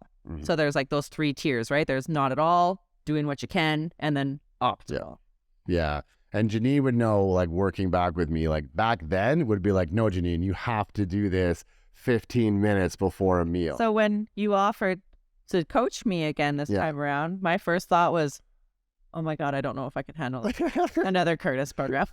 Right. And that's something that I wanted to mention in their podcast today with you, is that like I have seen so much growth in the way that you coach now versus how you coached then. Like I know the structure is all the same, the programming, the knowledge is even more, like there's more detail, there's more stuff to be a well-rounded program, but I am not nearly as scared to tell you, like, I ate pizza last night, or I did this, right? You're like, okay, let's deal with that. Like, how'd you feel? What was your reaction to that, instead of being like, that was a dumb idea. Ruined everything. Right. You know, now you're like, okay, we'll just take that as feedback. And and how did you end up eating the pizza? Were you happy with that? Do you want to do it again? What's our game plan for next time? Right. Instead of it just being like good or bad. Yeah. And you also know too, like during that period was also a bad time in my life, like relationship that I had just gone through or whatever. And like the situation. And a lot of that time was like, it was probably like insecurities, because it was like, I know what I'm doing, but people don't believe in me. Yeah. So you're like, just do it. Right. And that came from, you know who, two individuals. Well, I won't mention names. I'm not meaning to put them down. It's just reality. It takes two people. Right. But like, that's why I asked about the optimal. I am 100% like, yeah, like doing it is better than not, right? But people will argue completely against optimal, like it's a bad thing. And that argument, I think we texted about this. When people argue optimal, I think it's because they don't understand. They don't know what optimal is. They cannot explain optimal. And so then it's that fear of the unknown, and when people retaliate. And so I think that's why people are fighting that optimal, because I used to catch shit for it constantly. You're too optimal. You're too optimal. And for me, it was like, okay, well, sorry for caring so much. Yeah. That's how my brain perceived it. And it was an attack on me. But I think people also feel bad if they're not able to obtain optimal. And that's what took me to learn. Yeah. Right. And then they feel bad about themselves. Like, oh, he wants me to reach up here and I can't. And now I just feel bad about myself, and I don't want to tell him because I don't want to feel even more bad, and I don't want to get in trouble for not being optimal. I think it's an insecurity thing maybe on both ends. You want people to be optimal so that you can like prove that you know, and people don't want to feel bad about themselves. Right. And I've said that, I've said this in several podcasts or whatever. That's the difference between like knowledge and coaching. I had knowledge. I've always had knowledge. I was not a good coach. I was a very, very poor coach. I was only a quote unquote good coach. I keep saying quote unquote because for people that are only listening, were people that would do it 100%. Yeah. The robots. Right? The robots. Because then only knowledge mattered. Yeah. You're getting bored, buddy. You're getting impatient. We'll talk about you soon then, okay? Only the knowledge would matter, not the coaching. And I'll never forget, Kevin always said that too. He was like, he told me you're not a good coach. And I took that as you're insulting my intelligence when it's not, right? He was insulting like a personality almost, which was warranted because he was entirely correct. And so that's why I always say, like, there's a big difference between, it's like research and application. There's the difference between the two, right? And so like when you look at coaching, I think a lot of people are good at coaching, but don't have the knowledge. But then what's better? I've come to learn when you look at society, it's almost better to be the coach and have less knowledge. Yeah. Because then coaching involves creating relationships with people and then having those relationships. Because I'll never forget, that's what Jason put this in my head, and I entirely agreed with him. Like when we talked about Kevin, he would always be like, Kevin's not the most knowledgeable, but he could get you to do things that you never thought you would have done. And I agree with him. For me, I don't know about you, because I know you had an experience. There's a phrase that goes through there's a sentence that he says that comes to my head right away when you say that I'm like, there was a time I was prepping for my second show, which never ended up going through, if we can talk about that. But I was working out with him one day and I was like, you must hate coaching competitors, hey? I was like, when they're like me, he's like, no, but I don't see you as a competitor. Oh, okay. Right as I was prepping for a show, and I was like, nice.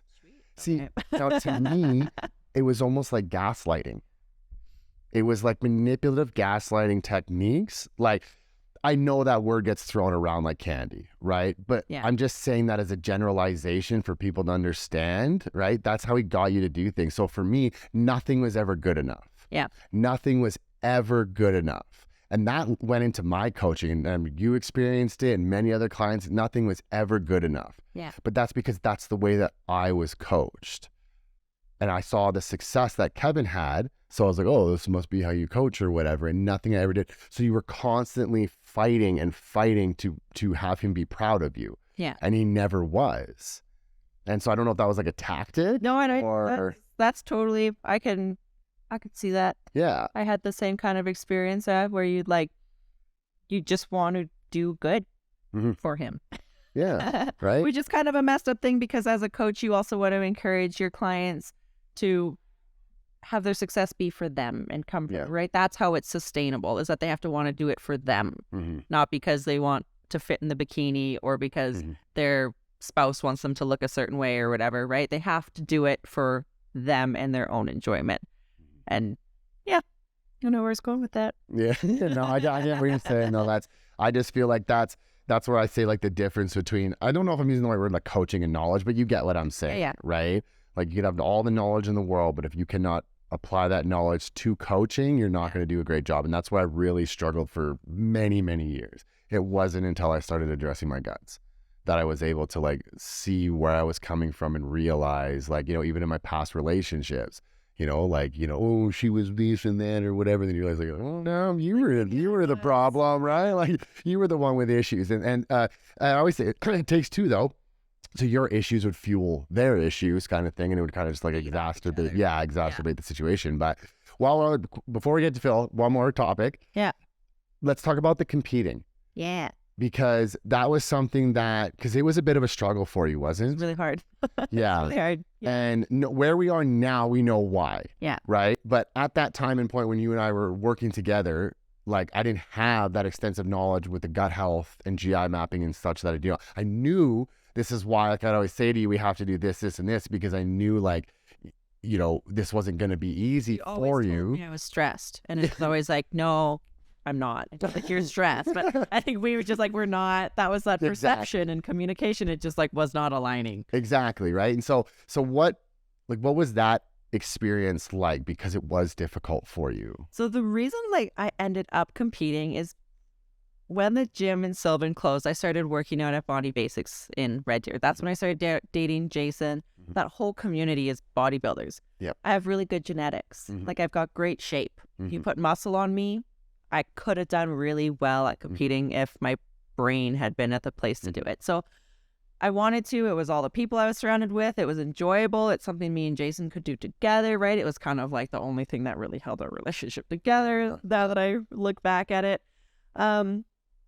And my coach, Pat coached me. Pat Kerr was my coach. And he knew I was struggling mentally. So he was like talking about Joe Dispenza and trying to get me to meditate more. And like looking back at it, I should have just simply done that and not even focused on competing. I should have just focused on my mental state. But it was really hard.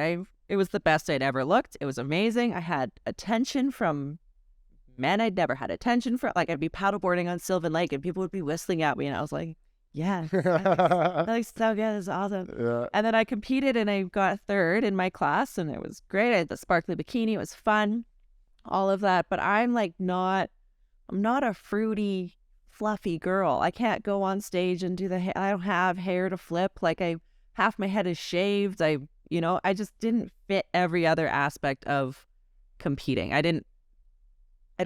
can't walk in heels. I can't do this sexy, flirty thing. So I felt it was like imposter syndrome for me at the same time, trying to figure out how to be that stage presence at the same time as like having this turmoil.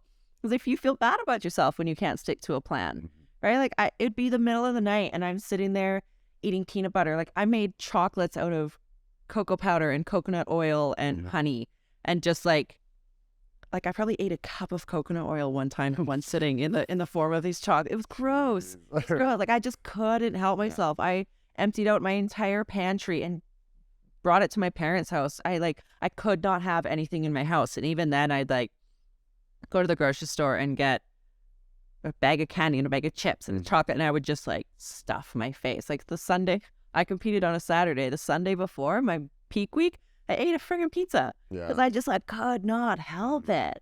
And I was really down on myself. So then as soon as I finished the show, I put 40 pounds on in the span of 6 weeks. And that messed with my head too. Like I looked at pictures of myself in the gym and I was just like swollen and puffy and gross, right? It was not good. So it's taken me, my heaviest was 175 last January, February.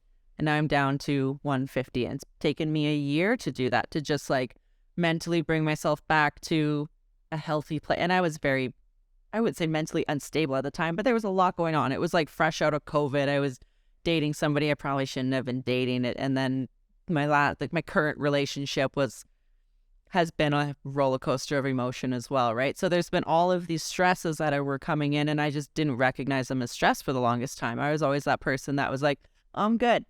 I feel fine. I'm great. Nothing's going on, right? Like I manage myself so well from an outward perspective. And so once I started getting into like more of the energy side of things and that balance of feminine and masculine and understanding the trauma and my relationship trauma and all of these things coming together and now doing the gut protocol, like I texted you the other day. I was like, I feel like fat is just melting off of me because it is, right? Yeah. Like everything else is just starting to come into alignment now, and I'm working at it, but I'm not forcing it anymore. And when I was competing, I was forcing it, and it sucked. I have people that are like, oh, are you going to compete again? And my answer is always no. It was too much for my mental state. And maybe at some point after all of this, I'll feel like my body will be in a better place to go through that process. Maybe, but still, I think for a lot of people, like competing is really expensive. Yeah, I don't think a lot of people take that into account. No. So if you want to do well, and if you want to get to that high level of competing, like your whole life has to be competing. Every single dollar you make, maybe not, but you're putting a lot into it, which is great and amazing if that's what you're passionate about. But I have so many other things that I'm passionate about that I would rather put the time and energy and effort and money into than competing. Yeah, and like when you look back to like, I mean this wholeheartedly and genuinely, you have a pretty nasty GI map. And so like a lot of that stuff makes sense. Like the way you responded, and you're talking about like having to move your food. And granted, yes, everybody's going to deal with like hunger and when they're competing and such, but to the level like that you were struggling is going to be really driven by what your gut health was. Yeah. Right. And it could have been worse back then, right? It could have improved slightly between then and now. It definitely has. Yeah. And so like all of that was going to drive you to that point. And like, I don't know if I ever told you, but when I was managing that shop, something triggered me and I ate over 100,000 calories worth of sweets in 1 week. I would go to like Tim Hortons, and if they took too long to get my cookies, I would start to freak out and yell at them. It was a complete entire mental break. I went to hypnotherapy and everything for it. I remember the hypnotherapy part. Yeah. So we talked about that a little bit. And because there were so many things that had triggered me, but at the time my gut health was also super poor. Yeah. Right. And so understanding that and seeing how much like my desire to absolutely binge eat has gone away is like, okay, that did have a tremendous impact on my mental well-being and my compliancy. And so like the very, very, very, very simplified, generalized thing is when you're under that amount of stress and your gut health is like that, you're all amygdala. And your amygdala is like, give me the most calorically dense foods for the least amount of work. And you're all amygdala at that point. And that's what makes compliancy so freaking difficult. Yeah. And then you fight that's like what your body is saying to do. And then you fight that, there's going to be consequences. Yeah. Chaos in your head. Yeah. And that's why like now I'm at the point where you made that comment when you eat a pizza and you're more than okay with telling me, because that probably did you better in the end. Plus we create strategies around that. You know what to do. You know to fast. You know to take this supplement. You know to do that to mitigate some of the potential negative effects from ingesting that pizza. Right. But at the end of the day, you had that pizza and you're back on the straight and narrow. You didn't create that restrictiveness in your mind to create that turmoil. Yeah. Usually the way I like manage my cravings now is I don't jump on them right away. If I go, I've been like thinking about pizza for the last few days, then I'll go, okay, I'll let myself have the pizza, right? Like I'll spend a few days thinking about it, make sure I truly want to have it. And then I just plan my life around enjoying the pizza. And then I don't feel bad about it after. I just eat it like a regular human being. See, and what you're great for as well, like that one time when you said like I want to go out and everything, then you had like steak and something, right? And like when you have pizza, you have what, like 2-3 pieces of pizza kind of thing? Oh, do you? Okay. Yes. Well, you handle it really well then. It's like, but what size do you get? The small. Yeah, exactly. So no, you're having 2 to 3 slices of pizza then, okay? So for me and most other people, when I have pizza, it's an entire large pizza plus 3 chocolate bars, right? Or instead of a small bag of chips, it's an entire large bag of chips. See, but when I do that, if I am like going to go for snacks, I get a big bag of chips, a bag of candy, and 1 or 2 or 3 chocolate bars. Yeah. I do that occasionally. But you are better, like you're not doing it all the time. And now I also like, I'll grab a bag of rice chips instead. There's some days where I'm just like, screw everything. I'm going to feel like shit for the next 3 days. Sometimes that still happens. And that's the thing though, you're aware. You know this is coming. So you're not, the next day, you're not going to be like, oh my God, why do I feel this way? And make it worse. You're like, I did this to myself.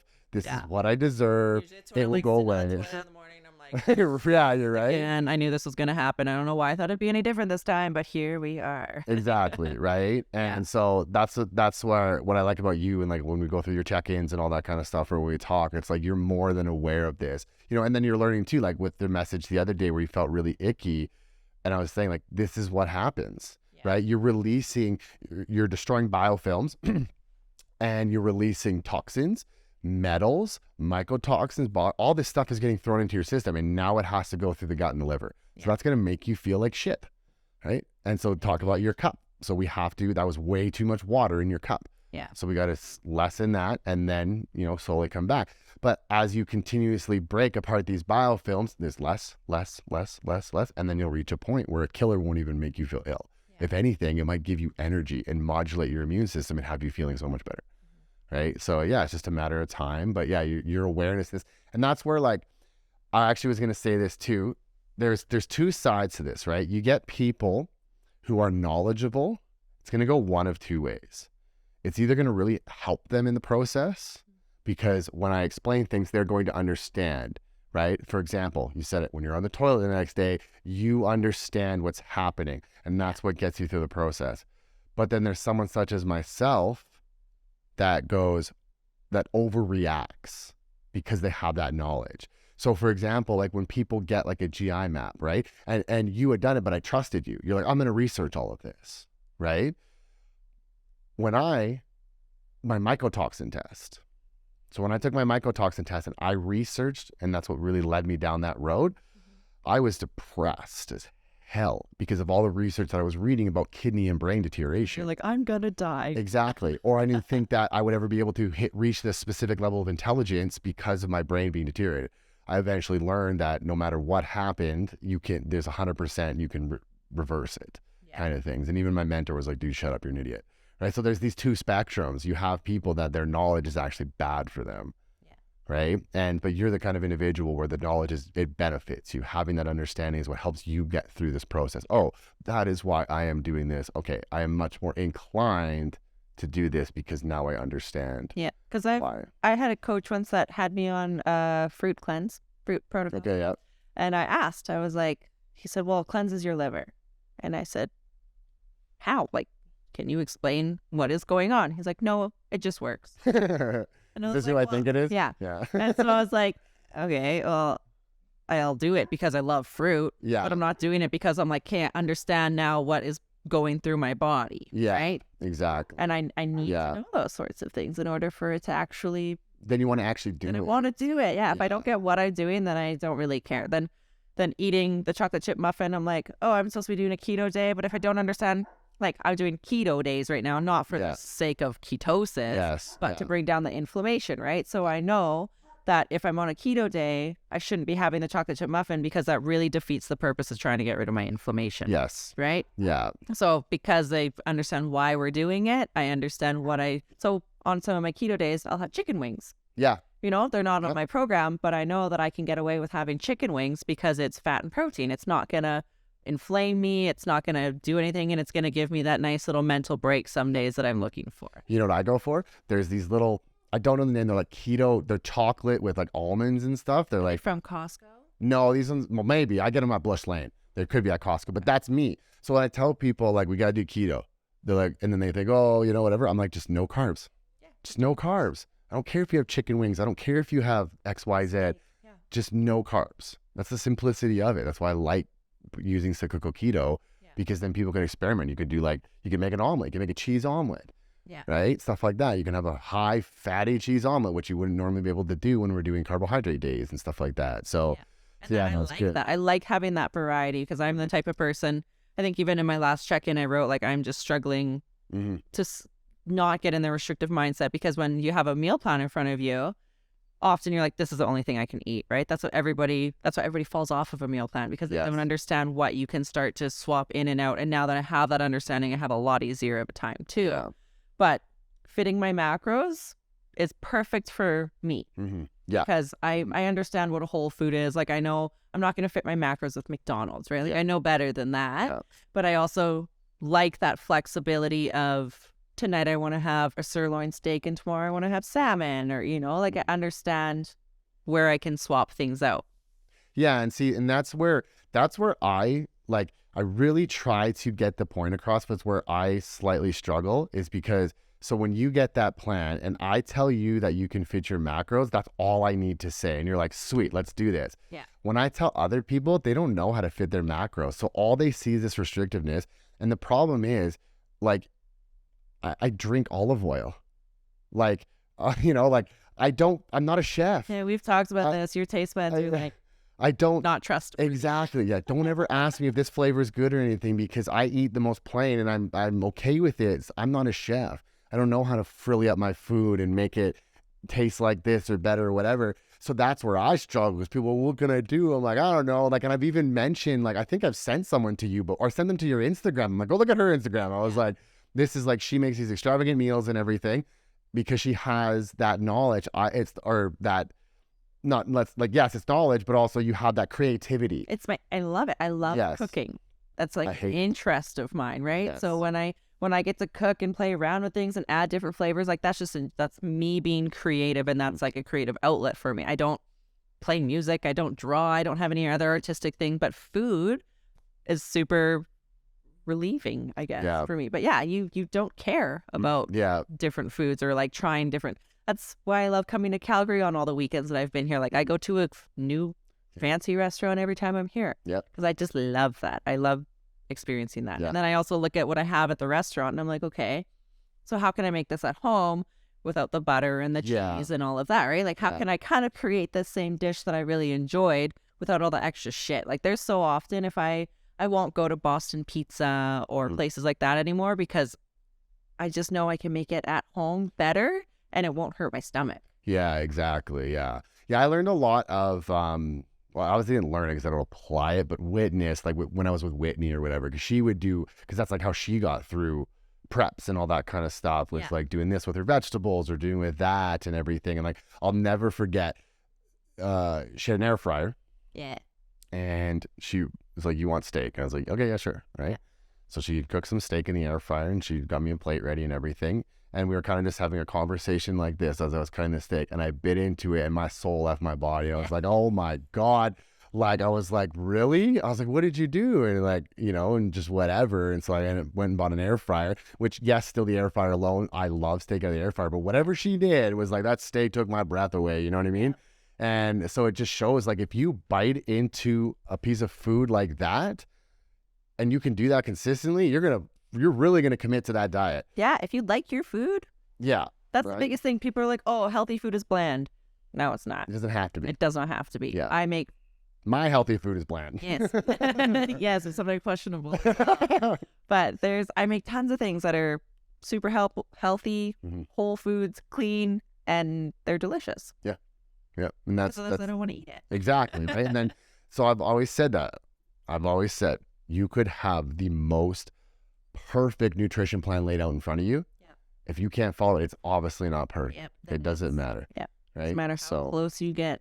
Exactly. So let's get to Philip now. Because what I wanted to say was, sleeping. Like I said, we met at the shop. Yep. And I coached for a bit, and then like I moved to Calgary and everything, and then I was trying to think of the word to say this. I don't know if I should say oddly or what, but what brought us closer was the fact that Philip here, her Maltipoo, almost died under my watch. And I laugh about it, but this was one of the most traumatic experiences of my life. I do. Yeah, of Jeanine's as well. And so you guys went to Mexico, correct? Yeah. Was that December? Yeah. Beginning of December, right? December. So they had gone to Mexico beginning of December. And I went on Instagram because I needed somebody to watch Phil. And so I just asked on Instagram, is anybody willing to watch Phil? And Curtis was like, hell yeah, because like, look at this face, right? So yeah, so I shot her a message and then we set it up, and it was a Thursday you dropped him off. Yep. And this was a Sunday that the incident occurred. Yeah. And what had happened was, so those that know that I have a Heidi and Peppa, and they're not big dogs, but they're obviously bigger than Philip. And so by Sunday, you get complacent. Like, you're like, oh, they've been playing lots. They love each other, right? I've been sending you videos constantly and everything. So they're running up and down the hallway. I have a long hallway here, and they're running up and down the hallway. And I'm in the bedroom, and I think I was putting laundry away or making the bed or something. Next thing you know, I hear a loud thud and then just screaming. And I'm like, what the hell? And I come out there, and Philip's in the middle of the kitchen. And like, I didn't know what was going on. I didn't know, like, he was trying to move. And so I didn't know if someone, like, no idea, like, if somebody bit him or what had happened. And so then I'm trying to like stabilize him, because at that point I realized that, okay, he's staring at me. He's like, yeah, you fucker. At that point, I realized, yeah, see, like, they were not moving like that. If for those listening, his legs are moving right now. He was paralyzed for sure, but he was normal. He was normal. Like, the look in his face, everything, he was just trying to move. And so, but realizing that, I had, what's the word I'm looking for? Like, stabilized him. I had stabilized him and laid him down.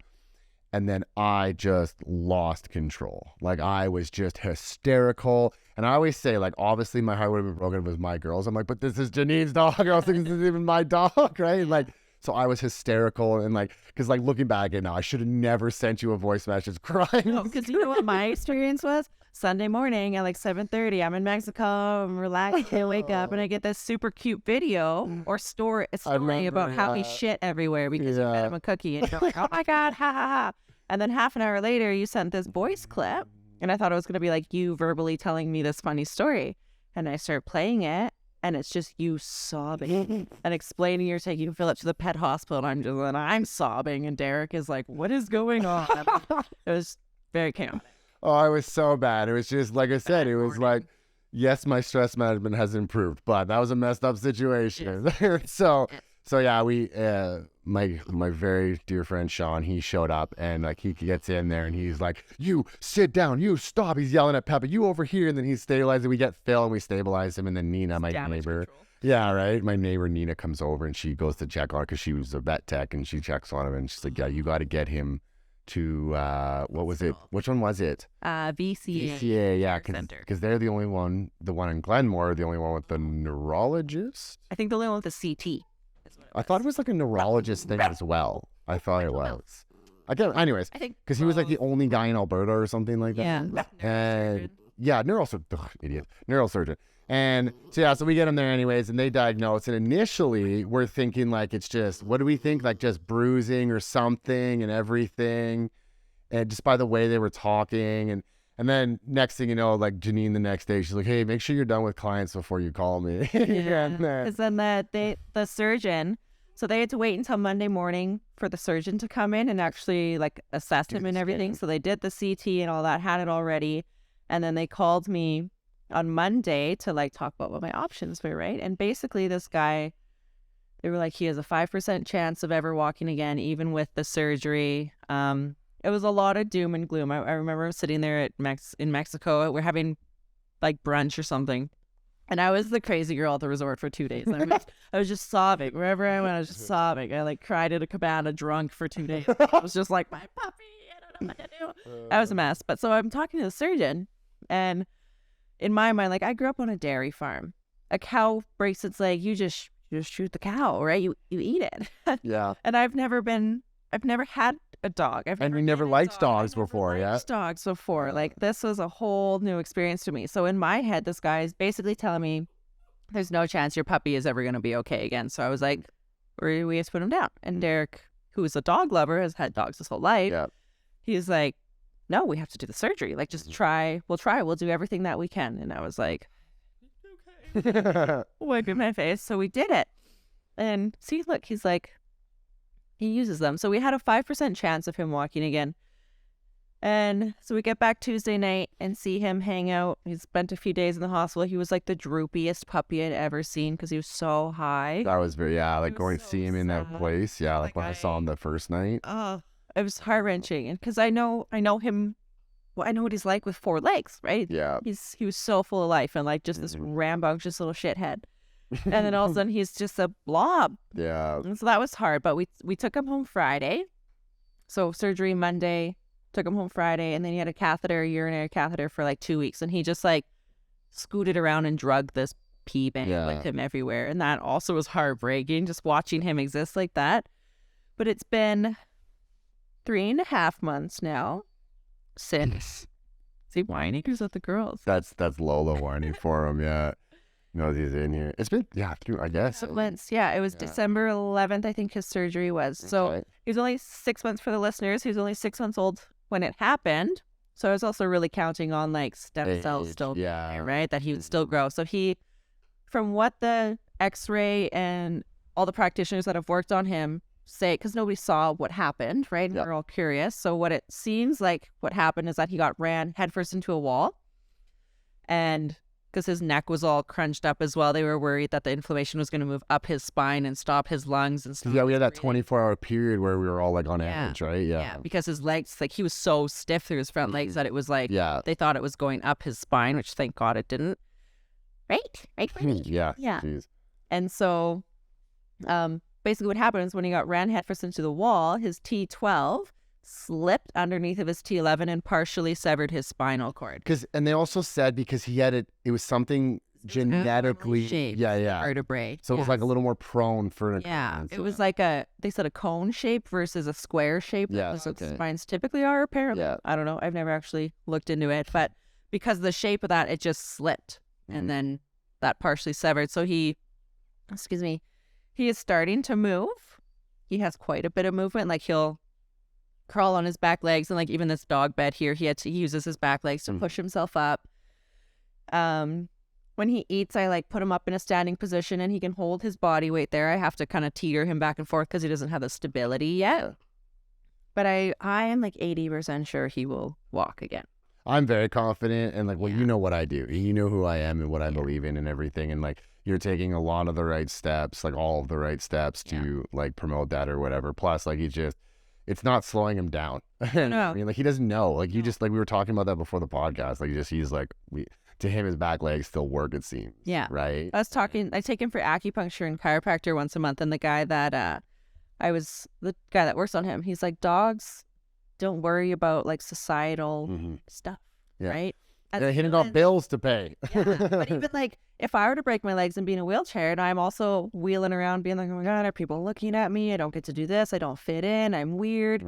Dogs don't give a shit. Yeah. That's He's playing just as hard. He wants to run just as much. Like there was a time. So in my house, out the back door, there's my little deck. And then I have like 2 steps that go down into my backyard.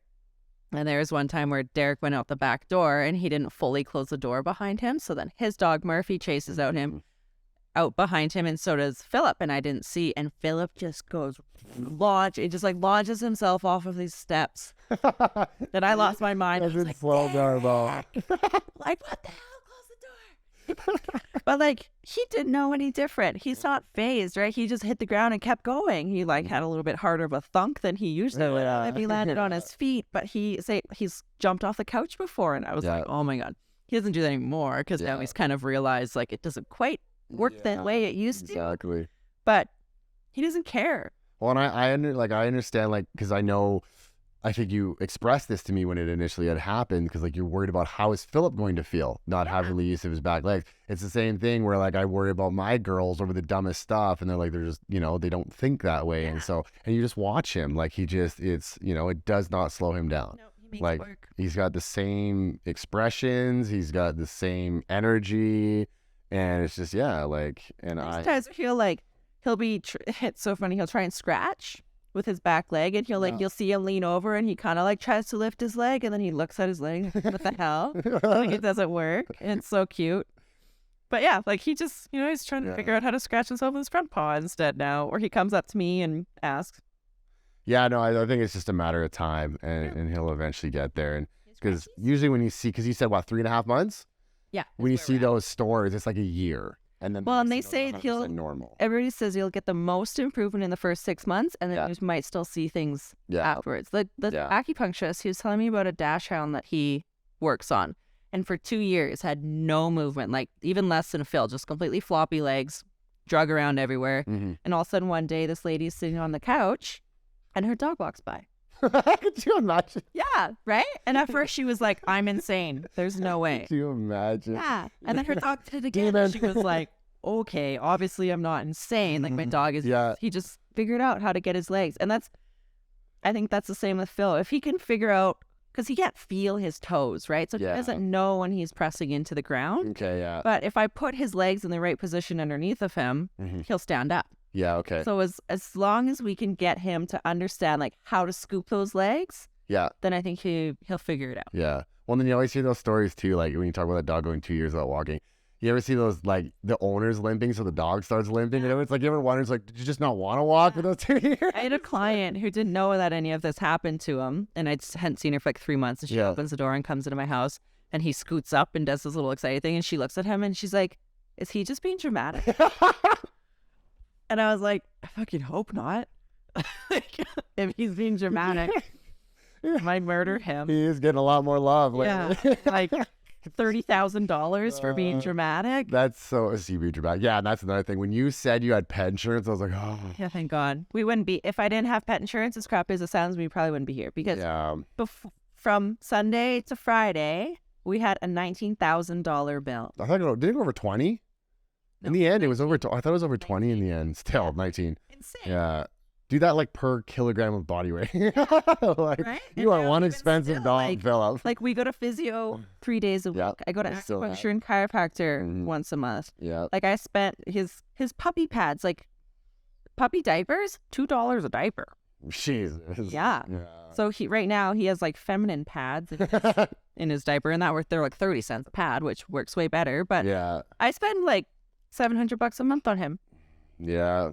And that doesn't include his food, and he's on a raw food diet. Yeah, you're worth it, Philip. You're worth it. We got faith in you, and he has added so much to my life. I was talking to, do you know Sean from Sylvan? He's Tanner's friend. I don't know if you would know him. I don't think so. He was talking the other day, and sorry, just 1 second, G. Lola, shut up.